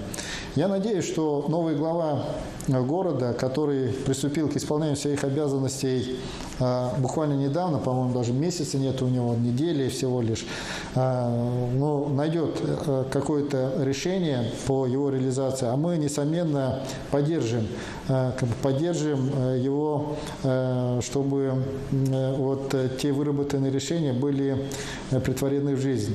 Но здесь мы с вами должны понимать, что вот когда мы будем вырабатывать решение, оно должно быть не таким, что мы, допустим, для того, чтобы показать населению, там открыли красиво и помпезно, а через полгода это опять схлопнулось. К сожалению, такого рода случаи тоже достаточно частые, и они происходят из-за того, что именно на стадии начала реализации того или иного мероприятия люди не считают те затраты, которые нужно будет осуществлять при поддержании этого процесса. Поэтому я думаю, что мы тоже должны исходить из этого, то, очевидно, здание было построено под кинотеатр, надо посмотреть, может быть, на самом деле его возродить как кинотеатр, может быть, по-другому. Но, опять же, возвращаясь к той идее или к тому подходу, о которой я сегодня уже говорил несколько раз, очень важно, надо спросить людей, как бы они хотели видеть, что бы они хотели видеть. Я сейчас позволю чуть-чуть отвлечься от этого здания в городе Новочебоксарске. Вот мы буквально недавно обсуждали вопрос реконструкции старого дома правительства, который находится в самом центре города Чебоксары. И у нас тоже были разные мысли. И вот в итоге мы тоже решили спросить у людей, которые прежде всего живут в городе Чебоксары, и я надеюсь, откликнутся люди, которые проживают по всей Чувашской республике, потому что здание Дома правительства, старое здание Дома правительства, которое находится за памятником Ленина, это объект историко-культурного значения, но он построен как Дом правительства. Наверное, может быть, и правильно было бы его просто восстановить как Дом правительства. Во всяком случае, охранная грамота именно на это нацелена. Но при этом мы тоже исходим из того, что на сегодняшний день в целом нельзя сказать, что чиновники и правительство Чувашской республики сидят на улице и им остро требуется новые помещения отремонтированные. Поэтому мы решили пойти по пути, а может быть все-таки есть возможность в рамках закона Российской Федерации, Чувашской республики найти иное применение этому замечательному зданию, который на самом деле он является уникальным в своем роде, имеет свою историю, и чтобы это было и полезно, и самое главное, чтобы от этого туда, чтобы могли ходить разные люди и пользоваться в самом центре города Чебоксары этим объектом. Поэтому я думаю, что здесь тоже в городе Новочебоксарске аналогичные подходы надо применить, спросить у жителей, понять, что нужно, как нужно, а дальше уже надо посмотреть, исходя из того конструктива, который заложен в здании, и тех потребностей населения, можно ли это реализовать, ну и поискать иные формы применения имеющегося актива, я бы так сказал. А вот с созданием биоколледжа, честно говоря, не знаком, обязательно изучу, себе уже записал, и как только буду готов, Раисе Ивановне соответствующий ответ дам. Спасибо, Новочебоксарск. На связи интернет-издание «Правда ПФО». Александр Борисович, добрый день, пожалуйста. Добрый день. Как ни удивительно, но мой вопрос укладывается в логику предыдущих.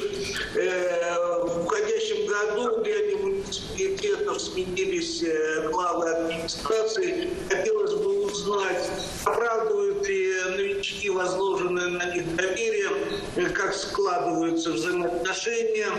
И не скрою, что вопрос продиктован тем обстоятельством, что в республике развернулось очень активное обсуждение поправок ООН, предусматривающие прямые выборы глав администрации. Это достаточно странно, поскольку у нас выборы только что прошли. Но поскольку очень серьезные структуры принимают в этом участие, нет никаких сомнений в заинтересованности государства. Так что нам ждать уже каких-то событий, которые потребуют прямых выборов, ну, например, объединение муниципалитетов или что-то в этом роде. Спасибо. Александр Борисович, вопрос такой серьезный, ну и я так чувствую, вы там заложили определенные, даже не знаю, как сказать, что. Ну, значит, начну по порядку. Значит, справляются ли главы администрации? Но я думаю, что пока еще рано давать оценки, потому что времени после того, как назначены новые главы, прошло не так много. Нужно все-таки какое-то время выдержать и потом уже посмотреть. Ну и, соответственно, посмотреть на них с точки зрения того, как они будут справляться с теми вызовами и испытаниями, которые будут возникать в ходе реализации тех мероприятий, которые мы совместно с ними и с населением, который живет на территории тех или иных муниципалитетов, комплексную программу. Но со своей стороны хочу сказать, что мы серьезно работаем над тем, чтобы повысить компетенции не только самих глав администрации, но и работников администрации всех уровней. То есть буквально, по-моему, неделю назад, или вот, по-моему, даже прошлые выходные, у нас прошла стратегическая сессия с главами администраций, где вот в течение выходных мы говорили как раз о подходах организации деятельности, вообще организации деятельности, понятно, каждый у себя. Ну и соответствующим образом обсуждали различные подходы, ну и, конечно же, какие трудности в этом возникают, в этом процессе возникают. Я надеюсь, что большинство из них справится, но в то же самое время допускаю, что будут случаи сбоев, и вполне возможно, вот из-за этих сбоев, как вы, я так понимаю, предполагаете, где-то между строк будут и замены. Не без этого, это нормальный процесс, но кто-то может сам признать, что он не справляется, но кто-то может реально допустить ошибку такую, что не позволит продолжить работу. Все, ничего не исключается. С точки зрения взаимоотношения выстраиваются, они стандартные, они деловые, они нормальные.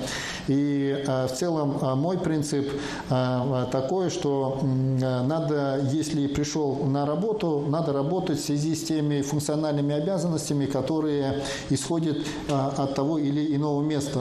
И поэтому, если справляешься с этими задачами, то все хорошо. Если нет, то надо ответить. Если не получается, и это не получается связано с некими объективными системными проблемами, то надо о них рассказать и поставить вопрос. То, соответственно, обсудим и выработаем порядок их изменения, и соответствующие подходы реализации неких иных вариантов развития событий. Поэтому взаимоотношения так развиваются, поэтому я призываю всех не вот организовывать наше взаимодействие в некой дискуссионной форме, чтобы был постоянный диалог, чтобы не закрывались.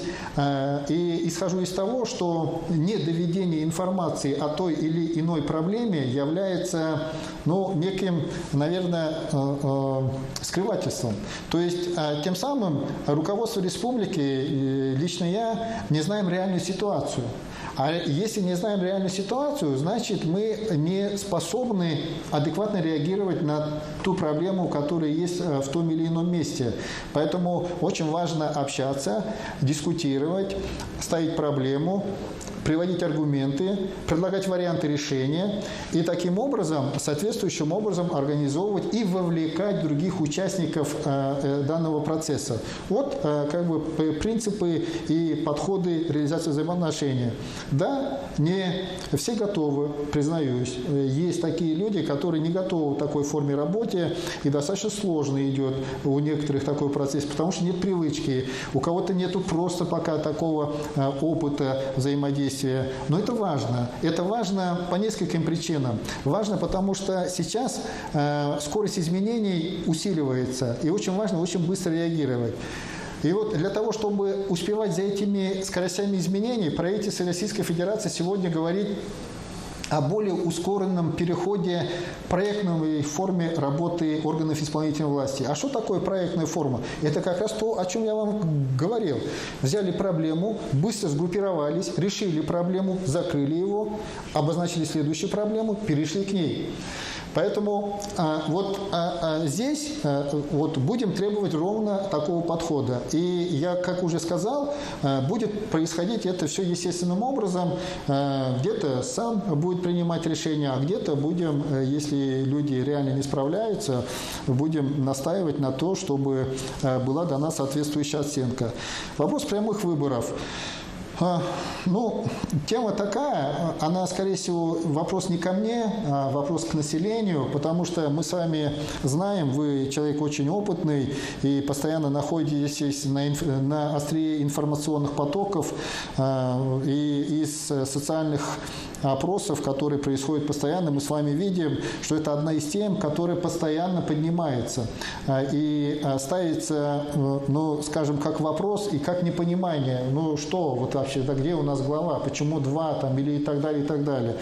И я думаю, что в данном вопросе я знаю, что в ближайшее время Общественная палата проводит круглый стол по обсуждению данного вопроса. Я не думаю, что вот после этого обсуждения завтра родится какое-то решение, что через год будут там прямые выборы и так далее.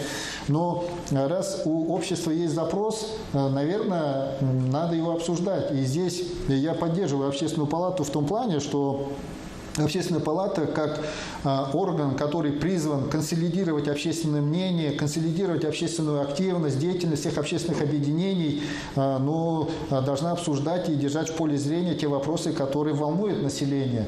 И поэтому, если те люди, которые соберутся на этом круглом столе, а я надеюсь, что там соберутся и политические партии, и другие общественные объединения, предложат конкретные варианты развития событий в этом вопросе, мы, конечно же, прислушаемся. А вообще, говоря об Общественной палате, мы за менее чем год очень серьезно усилили роль Общественной палаты в жизнедеятельности республики. Во-первых, в первую очередь, мы усилили его аппаратную составляющую, то есть добавили целых 2 человека в аппарат Общественной палаты для того, чтобы эти люди занимались координацией деятельности всех общественных объединений, которые взаимодействуют с Общественной палатой, и чтобы они могли реализовывать те направления своей общественной активности. Второе, мы прямо в закон Чувашской Республики об Общественной палате заложили и об общественных советах заложили норму, что именно Общественная палата является органом, который формировывает общественные советы при органах исполнительной власти и муниципальных образований и координирует их деятельность. Таким образом, Общественная палата получила мощнейший инструментарий надзора и, скажем так, участия в деятельности вот всех исполнительных органов и органов муниципальной власти. И, очевидно, здесь важно, чтобы он эти инструменты инструментарий сполна применял. И мне кажется, вот то, с чего мы с вами начали, обсуждая, ну, как бы то, что вы вопрос задали насчет прямых выборов, обсуждая с народом, с общественными объединениями тот вопрос, который волнует народ, мне кажется, он как раз в том числе вырабатывает некие подходы применения своего инструментария, который он в этом году получил. Ну, это мне так кажется. Посмотрим, как будет развиваться ситуация. А в целом, вот примерно так. Продолжаем, коллеги. На связи у нас редакция Ядринской районной газеты, где собрались представители Ядринской, Красночитайской и Маргаушской газет. Пожалуйста, коллеги, добрый день. Здравствуйте. Вопрос задает главный редактор Маргаушской районной газеты Тихонов Анатолий Иванович. Вопрос наш следующий. Могут ли дети войны в 2021 году рассчитывать на материальную помощь, на материальную поддержку, скажем так? Да, спасибо за вопрос. Я не зафиксировал, как зовут? Анатолий Иванович Тихонов. Анатолий Иванович, да, Анатолий Иванович, спасибо за вопрос. Анатолий Иванович, да, на самом деле вопрос очень важный. Мы в этом году буквально приняли закон о детях войны, и этот закон был принят прежде всего как раз в связи с большим запросом на то, что необходимо определить статус тех людей, которые испытывали тяжести военного времени. И в том числе один из аргументов был тот, что несколько регионов, на тот момент их было 28 регионов, сейчас, возможно, больше, уже реализовали такое право людей получать статус детей войны. Поэтому, когда я лично встречался с людьми, которые относятся к детям войны, они как раз говорили, нам важен прежде всего статус. Нам важно, чтобы мы имели право называться детьми войны. Нам важно, чтобы признали нас как детей войны.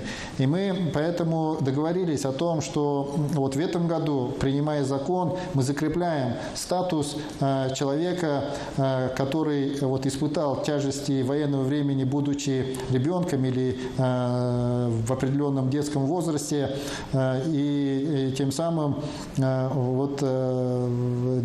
этого необходимо получить соответствующее удостоверение. И здесь должен сказать, из почти 70 тысяч человек, которые могут претендовать на такое право, на сегодняшний день получили соответствующее удостоверение примерно около, плюс-минус, около 30 тысяч человек. Возможно, сейчас чуть больше. Недавно их было чуть меньше, чем 30 тысяч человек. И мы, заложили в законе не финансовые меры поддержки, когда люди могут получить возможность вне очереди получить некие услуги социального характера в учреждениях здравоохранения, в учреждениях социальной сферы. И договорились о том, что по мере появления наших возможностей в бюджете мы будем добавлять и финансовые меры поддержки. И мы сейчас активно над этим работаем. Активно работаем и обсуждаем, какие меры уже в следующем году могли бы мы реализовать. К сожалению, мы начали с этой темы. Ситуация с пандемией существенно подкосила наши возможности, очень существенно, я вас уверяю. Но при этом, тем не менее, мы эту идею реализовать уже в следующем году, какую-то меру поддержки, финансовой поддержки, еще не убрали. И насколько я помню, министр финансов, первый заместитель кабинета министров Чувашской республики Михаил Геннадьевич Ноздряков на общественных слушаниях бюджета на следующий год говорил о том, что мы предполагаем реализовать меру поддержки, финансовую меру поддержки в виде предоставления льготы при оплате коммунальных услуг для детей войны. Но для этого мы с вами должны понимать, надо сделать ряд процедур. То есть мы в бюджет можем заложить норму только тогда, когда эта норма предусмотрена в законе. То есть сейчас, насколько я понимаю, надо отработать вопрос в целом. То есть мы готовы выделить уже на следующий год определенные средства на то, чтобы реализовать эту финансовую норму. Мы посчитали, мы посмотрели, мы взвесили свои возможности. И теперь это все надо реализовать в виде законодательных норм. То есть надо внести изменения в закон о детях войны, чтобы такая мера поддержки была, а потом на основании этого уже внести соответствующие изменения в финансовые документы.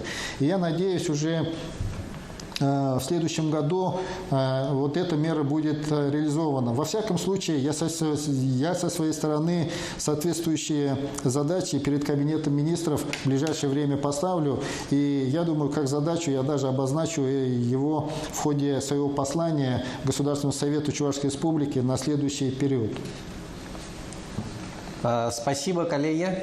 Сейчас у нас на связи представитель издательского дома «Хыбар», газета «Хыбар» и газета «Таманьен». Добрый день. Олег Алексеевич, Олег Алексеевич,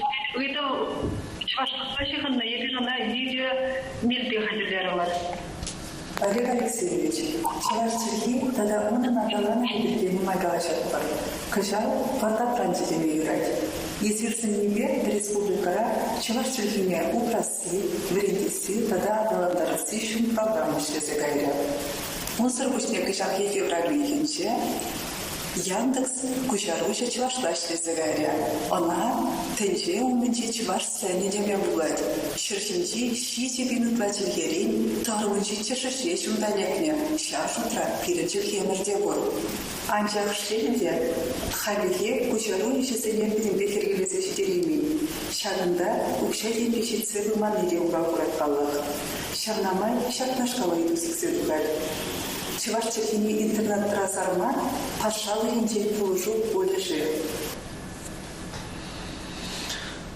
Тогда будет должен палах перен Чувашчикине адаландарасы сыхлазагва России бирги каламаста адаландарасы бирги гала мажиндезен манжутпа ебер паегон Чувашчикине аванах сыхлазагвана перен бурнышравал пиде щиреп пурунать перен Чувашчикине чамбада перен она адаландарасы бирги галаш манжутпа маумбе калабе мажиндезен перен Чуваш телевидение был перен Чуваш радио был перен Чуваш книги издательстве был перен Чуваш хажадизем был перен Чуваш журнализем был ебезилембе Чуваш лагашма булдара пругутегштада конституция нумай бума ширпесе хаварна кашны нации хаинчилгине адаландарма булдаратезе шамбада пиринпан хигон силимбе шухушлас плачашихине адаландарасы бирги шамбада эзеринде нумай ябала бирги кала ебер программа ранде шак программы аэдимеле жейнде под программу ду захода мар чавашихине адаландарма ядарлы мероприятие зене барса худомар озер бушне палах программа на еженыченех нумай еже унченех пужарзаяна вот калабыр Енженде езер азырхана булзасын нумай ужелаган, шыны ужелаган культура, тада социальные учреждения зене паегон чувашлых терризембе, чуваш орнаментизембе пунеде телеельное оформление даваше. Вот качал курапренде чуваш книги земде библиотека фонде зенде нумайлан забыраще. Хвар буратренде ев кашнигун хаминженде ну сахалдан да кашнирнере интернетрада тада телеелле хажасем жинже телевидение жинже радио жинже де чувашла галашма дырыжап вот шаке бала вот эбер хамр пулнишра перен хамр чуваш чилхине чуваш культурине чувашлыгын телеелле зене пулниша узагурны манжутпа тада палара хебала межендезесен вот эп нумай был матч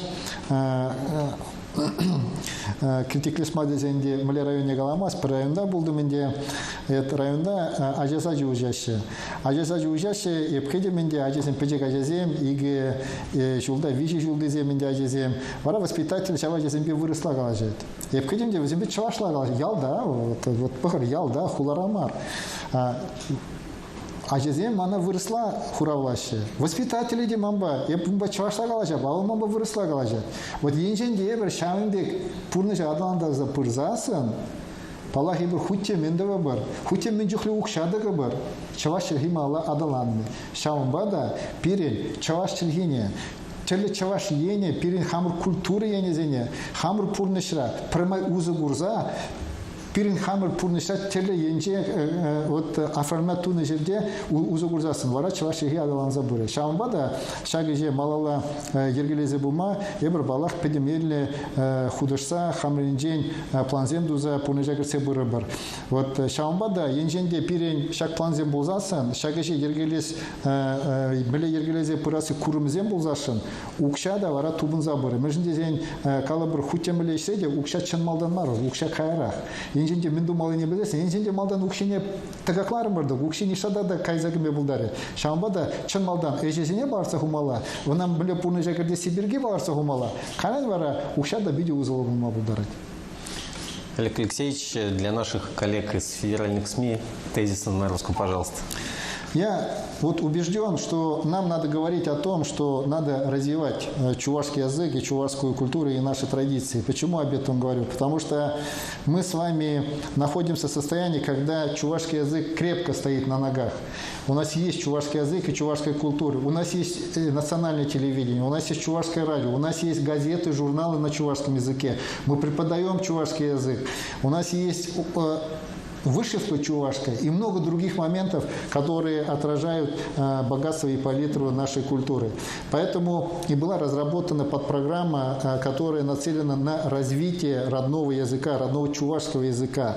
И здесь, помимо тех мероприятий, которые там предусмотрены, нам очень важно в повседневной жизни постоянно применять и чувашский язык, и те наши особенности чувашской культуры и традиций.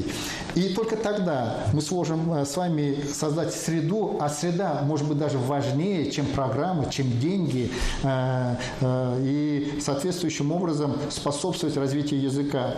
И поэтому здесь я хотел бы обозначить, что деньги имеют все-таки не первостепенное значение. То есть если у нас с вами не будет четкого плана, видения, как этот план мы с вами реализовываем, деньги просто могут уйти в песок. Поэтому план есть, понимание есть, куда двигаться. Сейчас очень важно планомерно, целеустремленно по ним работать и их реализовывать. И уже есть определенные результаты. В этом году у нас пошла тенденция увеличения доли в книжном фонде библиотек на чувашском языке. Мы видим все больше интерес к чувашскому языку, потому что я сам лично постоянно применяю чувашский язык и в выступлениях, и в других в жизненных ситуациях. Поставлена очень четкая задача. При открытии социальных и культурных учреждений обязательно использовать в оформлении чувашские орнаменты и символы и стиль, что это чувашское, то есть что это учреждение находится на территории Чувашской республики. Мы очень много будем работать с городом Чебоксары, с тем, чтобы город Чебоксары выглядел, как только мы туда заходим, именно столицей Чувашской национальной республики. И если мы вот эти все мероприятия будем целенаправленно, планомерно и системно проводить, несомненно, у нас развитие языка тоже будет. Спасибо, Олег Алексеевич. Ну и, конечно же, еще один момент, как бы важный момент, не сказал. Вот эти все вещи мы должны делать и обязаны делать, потому что в том числе в инициированных изменениях в Конституцию, в инициированных президентом Российской Федерации изменениях в Конституции Российской Федерации закреплена норма, которая дает право развивать национальностям, народам, которые проживают в Российской Федерации, свой родной язык и культуру, и традиции. Спасибо, коллеги, спасибо, Олег Алексеевич. Продолжаем наше путешествие по районам республики. На связи у нас Вурнарский район, где собрались Вурнарская, Блесенская и Аликовская газеты. Добрый день. Добрый день. Марина Леонтьева, Аликовская районная газета. В канун Нового года аликовцы живут в ожидании долгожданного праздничного события. Это открытие бассейна, который у нас строится в рамках нашего проекта «Демография». Конечно, это долгожданное событие, но активная часть населения обеспокоена состоянием действующего стадиона, так как после окончания строительных работ стадион находится в неудовлетворительном состоянии. Ездила тяжелая техника, разрушена беговая дорога. Конечно, работа по благоустройству проводится, но хотелось бы узнать, в будущем есть ли возможность попасть в программу строительства футбольного поля в нашем районе? Спасибо. Да, спасибо, Марин, за вопрос. Ну, здесь на самом деле вопрос очень простой. Вы сами даже отчасти ответили на него.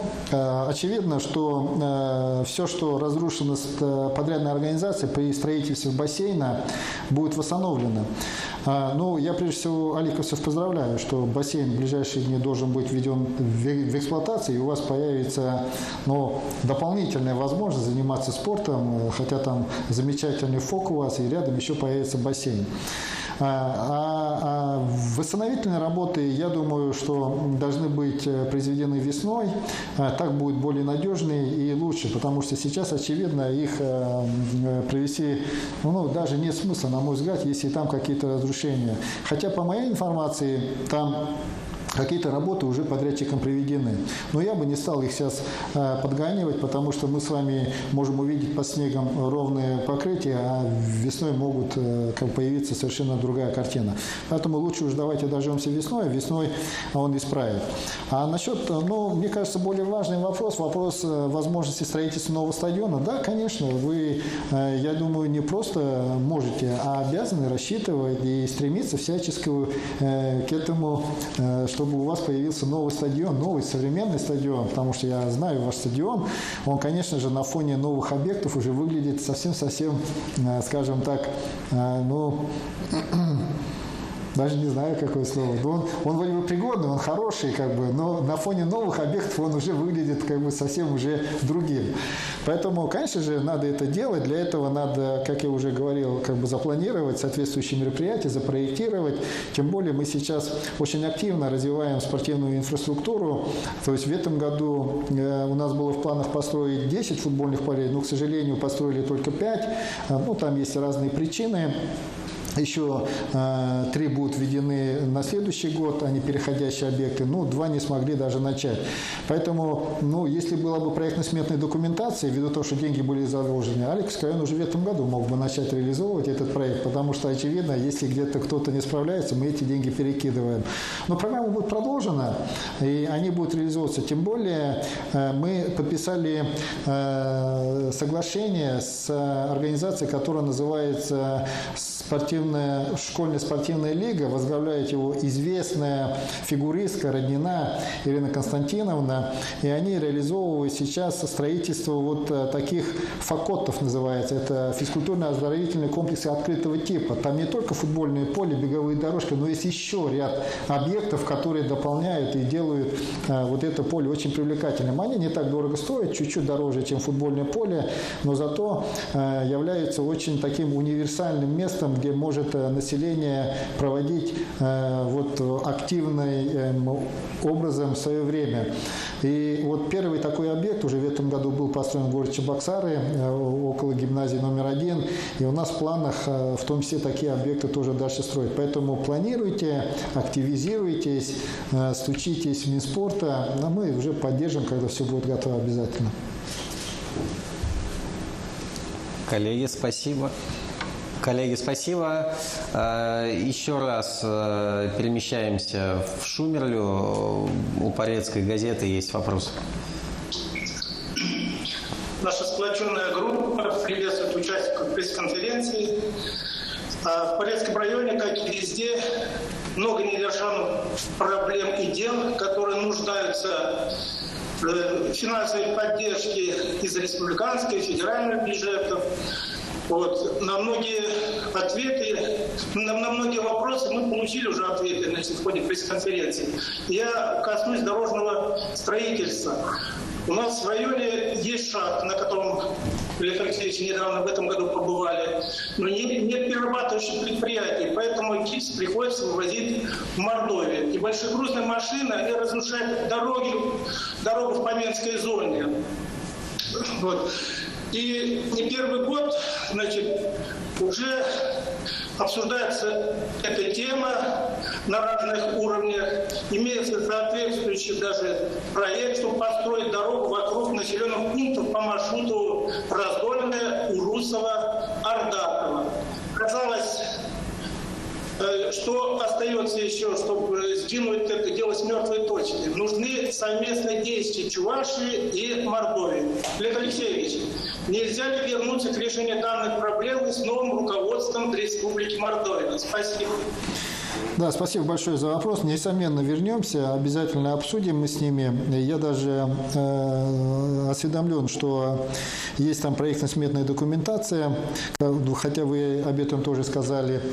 И я думаю, что мы пойдем следующим путем. Ну, во-первых, как вы порекомендовали, обязательно будем взаимодействовать с руководством Мордовии на предмет реализации данного вопроса.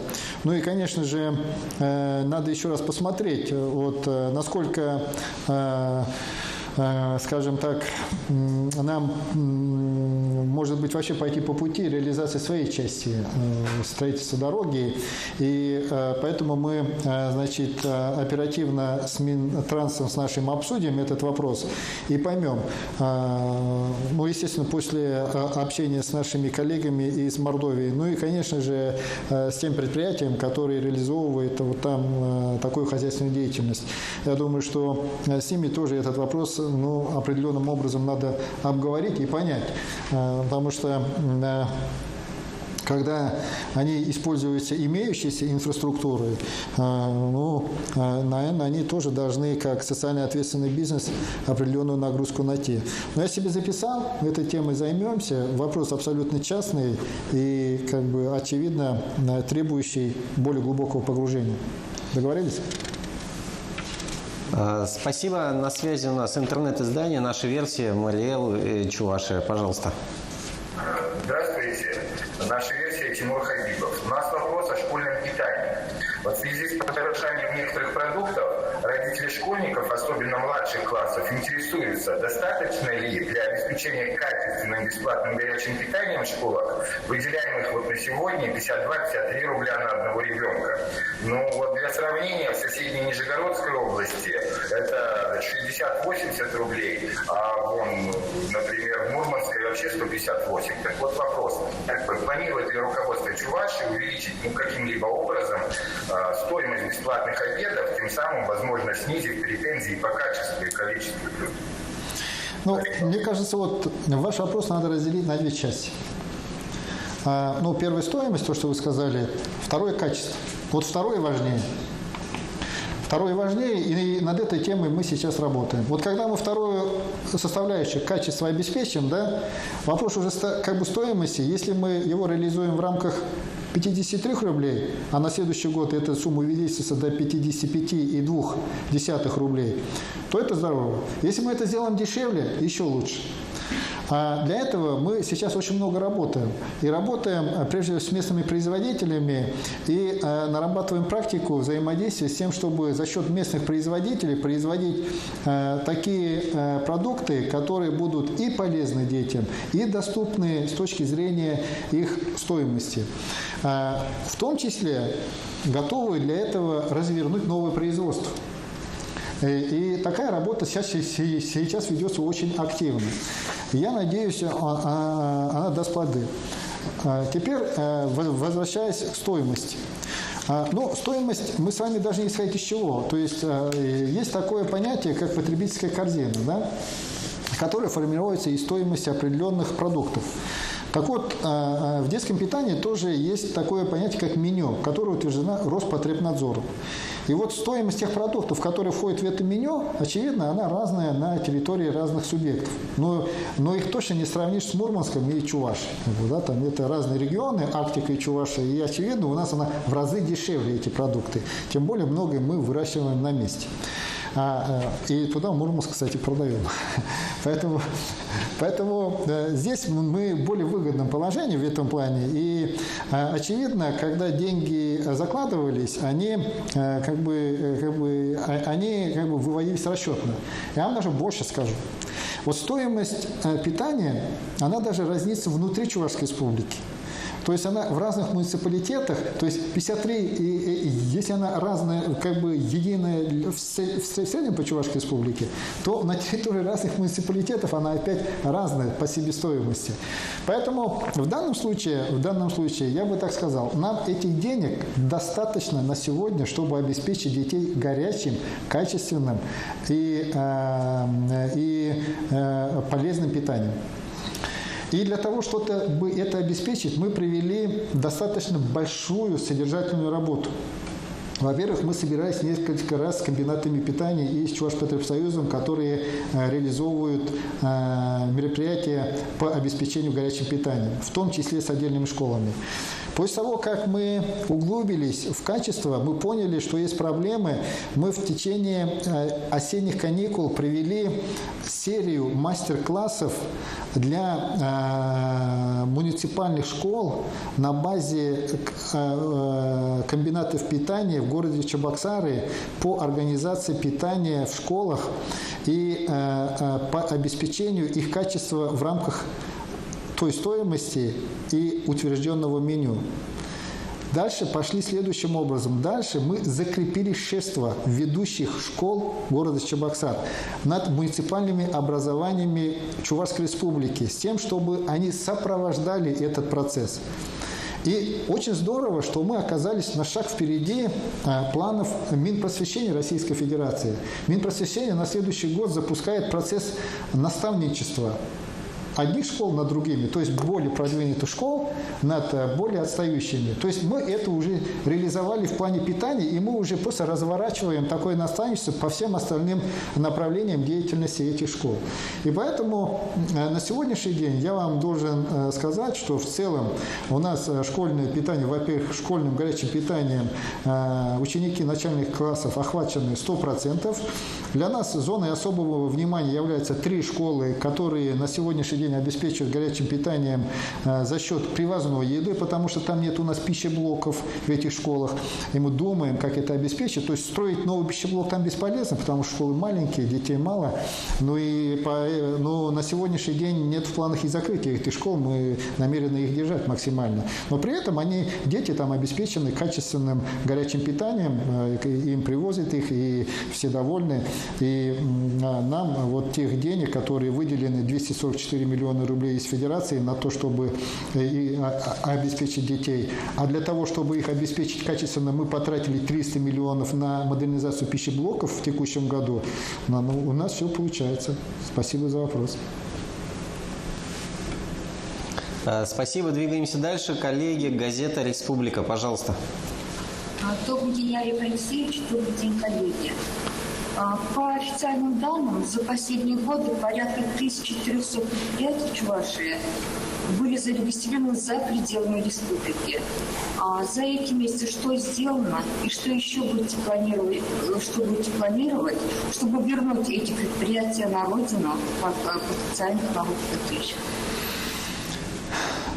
Да, вы вопрос задаете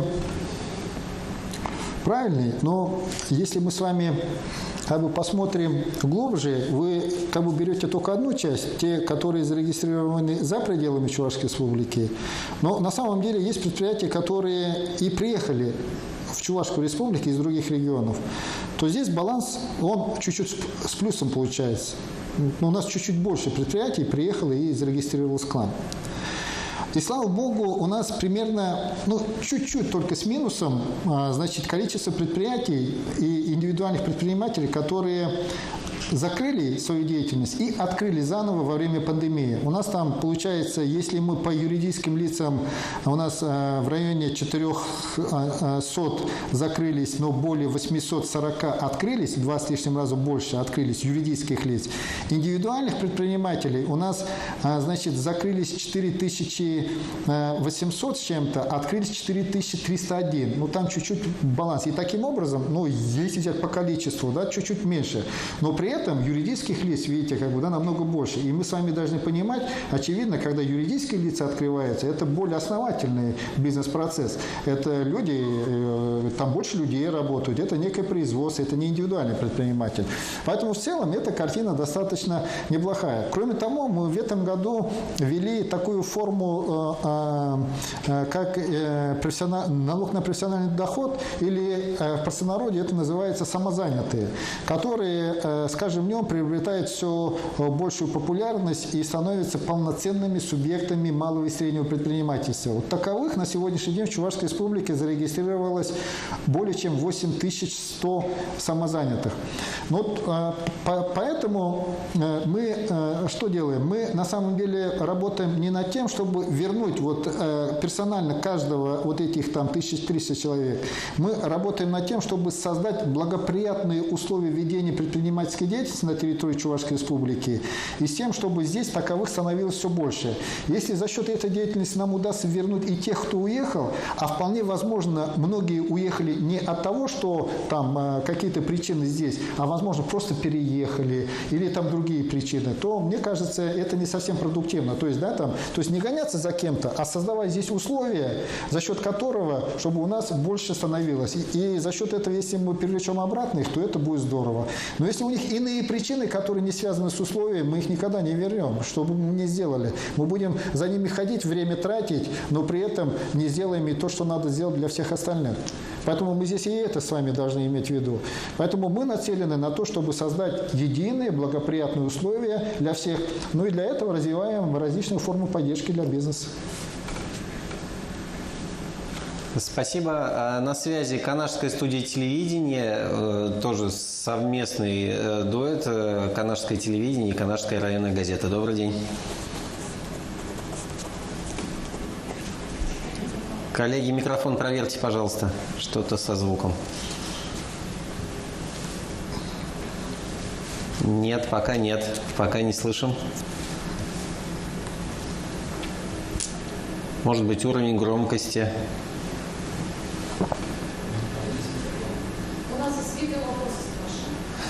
Коллеги, у нас же видео-вопрос, да, из Канаша? Пока мы вас не слышим, давайте попробуем видео-вопрос поставить. Не против вы? Попробуем?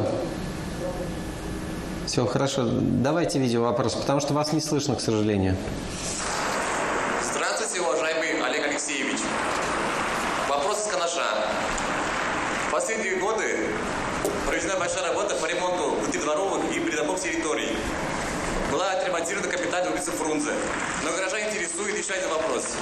По центральной части города, в части по проспекту, о ремонте которого говорится очень давно. Мы бы хотим узнать, планируется ли в ближайшее время его ремонт, и если да, то когда? Спасибо. Да, спасибо за вопрос. Ну, мы на самом деле в этом году реализовали достаточно масштабную программу приведения, ну, я бы так сказал, не то чтобы стандартный, как бы там такой вот современный вид многих дворов. И на это направили первоначально 1,5 миллиарда рублей, но по итогам года эта сумма уменьшилась примерно до 1 миллиарда 200 миллионов рублей в связи с тем, что некоторые муниципалитеты не справились. И, кстати, вот как раз в связи с этой программой, в том числе, там вот Александр Борисович задавал вопрос, некоторые главы администрации в том числе ушли, не выдержав достаточно правдивой, но, может быть, где-то и жесткой критики. Эту работу мы продолжим дальше, и дворы будут благоустраиваться. Кроме того, как я уже говорил, набирает силы программа «Комфортная городская среда». И я знаю, город Канаш у нас тоже очень активно участвует в программе «Комфортная городская среда». И в том числе мы в этом году также с городом Канашом, с администрацией города Канаша выиграли конкурс и получили более чем 50 миллионов рублей на то, чтобы благоустроить одно из пространств в рамках малых городов Российской Федерации, программа малых городов. Поэтому эта работа и дальше будет продолжена. По улице Ленина, насколько мне известно, есть проектно-сметная документация. Насколько мне известно, даже был объявлен конкурс на проведение соответствующих работ. Конкурс не состоялся пока. Ну, значит, надо дальше работать, подыскать подрядчика, который возьмется за эту работу. То есть, отвечая прямо на вопрос, да, в ближайшее время будут работы начаты. И в следующем году, я думаю, что все жители Канаша увидят начало работы, и эти работы будут реализованы. Ввиду того, что мы сейчас все эти процессы централизовываем и берем под очень такой чуткий контроль со стороны Минтранса, я думаю, что работа будет организована и качественно, и будет проведена достаточно в кратчайшие сроки. Спасибо, Канаш. На связи у нас Урмарский район, и там собрались представители Урмарской, Козловской и Янтиковской районных газет. Добрый день. Коллеги, что-то у нас с микрофонами, пандемия началась. Проверьте, пожалуйста.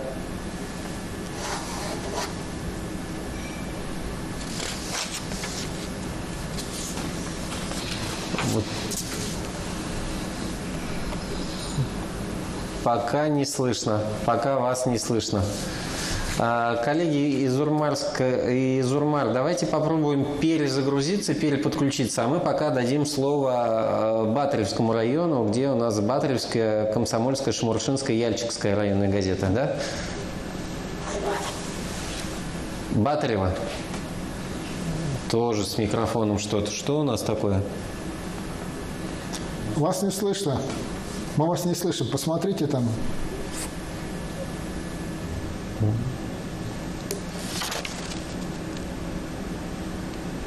Нет, к сожалению, тоже не слышно.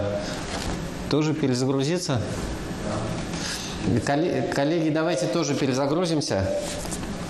Урмара как у нас? Пока не подключились. Но вот эфир не выдерживает. Так, Урмары на связь вроде вышли. Давайте попробуем еще раз Урмары.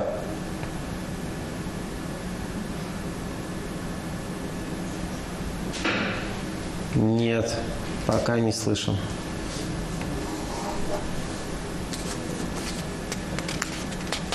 Все на связь выходили, все было хорошо. Может быть, настройки со звуком у вас где-нибудь?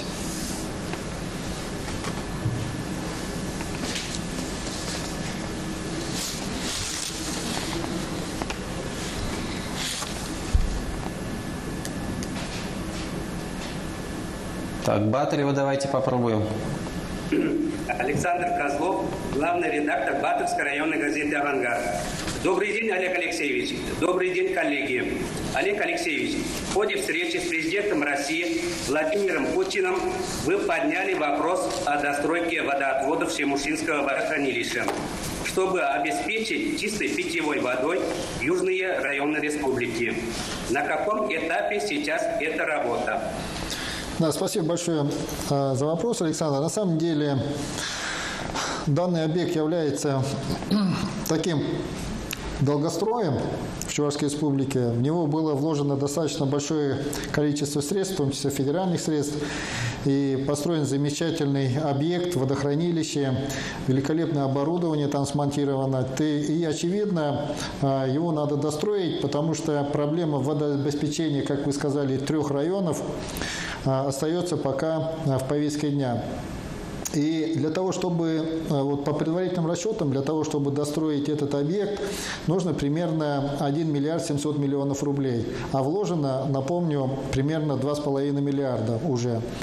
И нам очень важно этот проект, на мое мнение, очень важно его реализовать, и поэтому я его и поднял на встрече с президентом и использовал, скажем так, вот эту возможность, чтобы получить поддержку. И поддержка, как вы знаете, была получена, и на сегодняшний день идет активная работа по приведению вот такое уже в рабочее состояние проектно-сметной документации, и планируется уже на следующий год начать соответствующие работы. То есть работа будет поэтапная.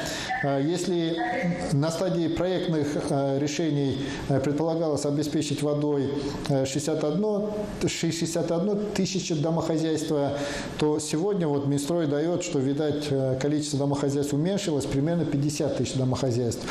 Но это все равно достаточно большое количество людей, которые должны быть обеспечены водой. Вот, и поэтому эта работа ведется. Я уверен, что мы его доведем, насколько это возможно, в кратчайшие сроки до конца. Тем более, вот даже в ходе посещения в этом году, в том числе Батырского района, люди поднимали вопрос, что летом вода уходит из колодцев, и проблема воды стоит остро. Поэтому этот объект мы обязательно будем над ним работать и доведем до конца. Но вы знаете, что когда мы встречались с президентом, были подняты и другие объекты, мне кажется, не менее важные для жителей, в том числе Батырского района, для каждого жителя Чувашской республики. Это строительство больницы, прежде всего республиканской, новой больницы, где предполагается реализовать очень современные, очень мощные центры оказания кардиологической помощи и помощи по другим направлениям высокотехнологичной всем жителям Чувашской республики, потому что республиканская больница ровно для этого, естественно, и предназначена. Тем более сейчас у нас развивается санитарная авиация, и в этой связи доступность для каждого жителя вот тех высокотехнологичных медицинских центров, она будет повышаться. Тем более первым пациентом медицинской авиации был как раз житель Батырского района, насколько я помню, которого в кратчайшие сроки доставили в город Чебоксары. Поэтому над объектом Батырева-Шимуша мы работаем, и я уверен, что уже на следующий год мы соответствующие работы начнем. Реальные работы по строительству водоводов. Спасибо, Батырева. Урмары, как у нас? Получилось, не получилось? Теперь слышно? Да. Нас слышно, нет? Вот сейчас слышно, да. Спасибо. Валентин Николаевич Константинов, главный редактор Козловской районной газеты. У нас вопрос связан с развитием туризма в Чувашии. Неделю назад Владимир Владимирович Путин на ежегодной пресс-конференции назвал цифру: 32 миллиона россиян ежегодно отдыхают за рубежом. Хотя у нас есть возможности развития внутреннего туризма и в России, и в Чувашии. И тем более у нас тоже в Козловке есть прекрасные места, куда бы можно было бы пригласить, посетить могли бы туристы. Хотя везде говорят, что у нас слабо развита инфраструктура туризма, хотя много надо делать, но вот какие перспективы дальнейшего у нас развития туризма в Чувашии? Именно внутреннего туризма, чтобы россияне могли у нас отдыхать, а не за рубежом выезжать, не за рубеж выезжать. Такой вопрос. Вы знаете, я думаю, я уверен, что у нас очень хорошие перспективы для развития туризма в Чувашской республике. Прежде всего потому, что если сейчас мы с вами посмотрим, город Чебоксары находится в достаточно высоких позициях с точки зрения туризма выходного дня. То есть сюда люди с удовольствием приезжают, проводят выходные, ну и, соответственно, посещают турпоездки. Но для того, чтобы реализовать все эти перспективы, которые есть остальные, у нас Волга, у нас замечательная экология, у нас уникальные традиции, у нас сельское хозяйство, мы с вами должны, конечно же, развивать то, что вы сказали, инфраструктуру.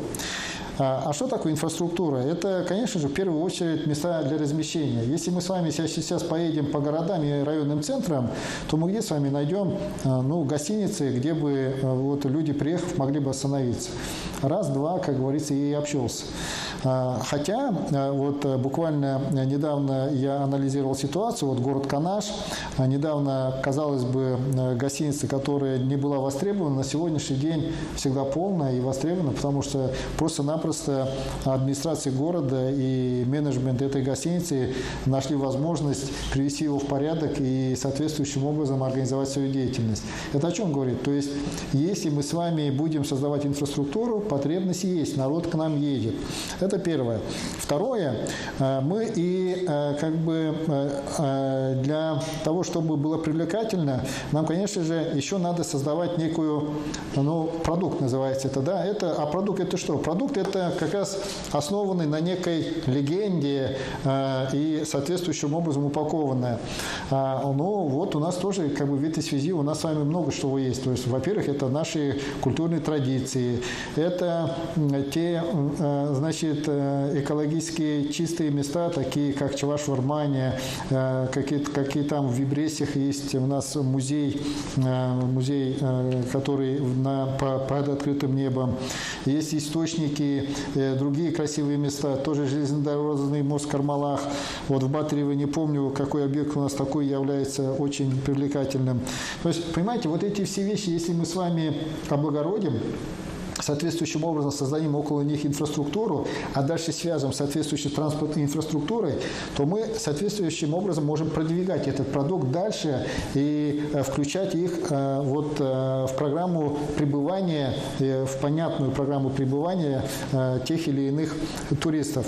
Вот этим мы с вами должны заниматься. И для того, чтобы все это развивалось, сейчас разрабатывается, вернее так, поддержать это развитие, я бы так сказал, сейчас разрабатывается и во втором квартале должна быть утверждена национальный проект развития туризма Российской Федерации, где как раз предполагается поддержки реализации такого рода инфраструктурных проектов.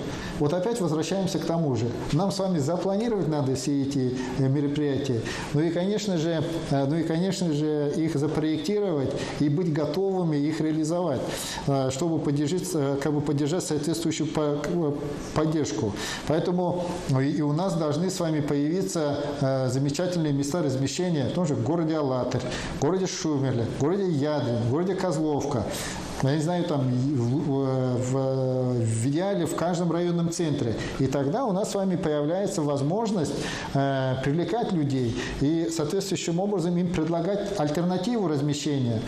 Дальше что идет дополнение? Дальше идет кухня, дальше идет различного рода досуговые мероприятия. Это музеи, это концерты, это возможность проведения времени. И вот если мы с вами все эти составляющие наполним, то мы будем интересны для туристов, прежде всего с точки зрения внутреннего туризма. И поэтому для того, чтобы в том числе реализовать, нужны такие якорные вещи, которые, как обычно принято называть. Мы на следующий год, ровно исходя из этого, планируем провести очень много мероприятий в рамках празднования года трудового подвига строителей Сурского и оборонительных рубежей. То есть это одна из легенд. В Чувашии, Сурский оборонительный рубеж. И мы, соответственно, создаем определенный информповод, соответствующим образом создадим объекты, которые будут реализованы в ходе проведения мероприятий в этом году. Ну и, конечно же, наша Волга.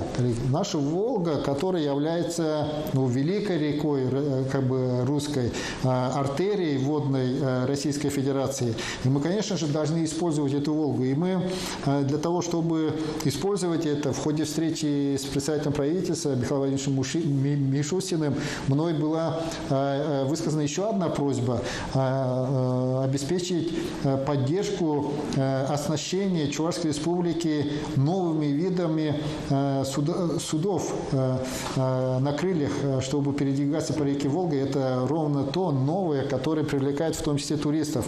И мы планируем связать Казань с Чувашией, что привлекает, с одной стороны, создать новый канал доступа в город Чебоксары по воде в летнее время, но с другой стороны, это возможность прекрасно провести время и насладиться новыми, скажем, какими-то событиями. Ну а по пути вовлечь уже все другие наши города, Козловка, Марпасад и так далее, для чего планируем построить тоже элементы инфраструктуры, причали в этих двух городах. Спасибо, коллеги, спасибо, Урмары, спасибо всем участникам сегодняшней пресс-конференции. Мы уже работаем с вами более 2 часов. Наверное, на этом мы завершим. Олег Алексеевич, короткое резюме. Я могу только сказать спасибо всем. Мы вроде с вами затронули достаточно большой блок вопросов. И я постарался максимально честно, глубинно, содержательно ответить на каждый из вопросов. Возможно, остались и вопросы еще, на которые вы не получили ответы. Прежде всего, те, кто обратился с вопросами, используя социальные сети. Несомненно, мы их все обработаем. И соответствующие ответы в разных формах, в том числе адресные, если они требуют такого, ответим, доведем информацию до вас. А так, говорю слова благодарности всем за работу, за те вопросы, которые, ну, скажем так, наверное, отражают прежде всего запросы населения, где вы живете, где вы каждый день пребываете. И уверяю вас, это очень полезно, очень нужно. И прошу вот такую как бы практику и дальше продолжать. В данном случае не сам факт общения, а факт более острой и как бы постановки вопросов с тем, чтобы мы с вами говорили на злободневные темы, которые волнуют население. Ну и для меня это очень полезно для того, чтобы по ходу уже где-то менять свое отношение к какого рода, к каким-то событиям и мероприятиям, которые мы проводим. Всем удачи, и ввиду того, что год завершается, желаю всем, чтобы успели, во-первых, доделать все те дела, которые запланированы, и не оставили самые главные вещи на следующий год. Но и желаю, конечно же, верить в чудеса, волшебство. Новый год без этого не бывает.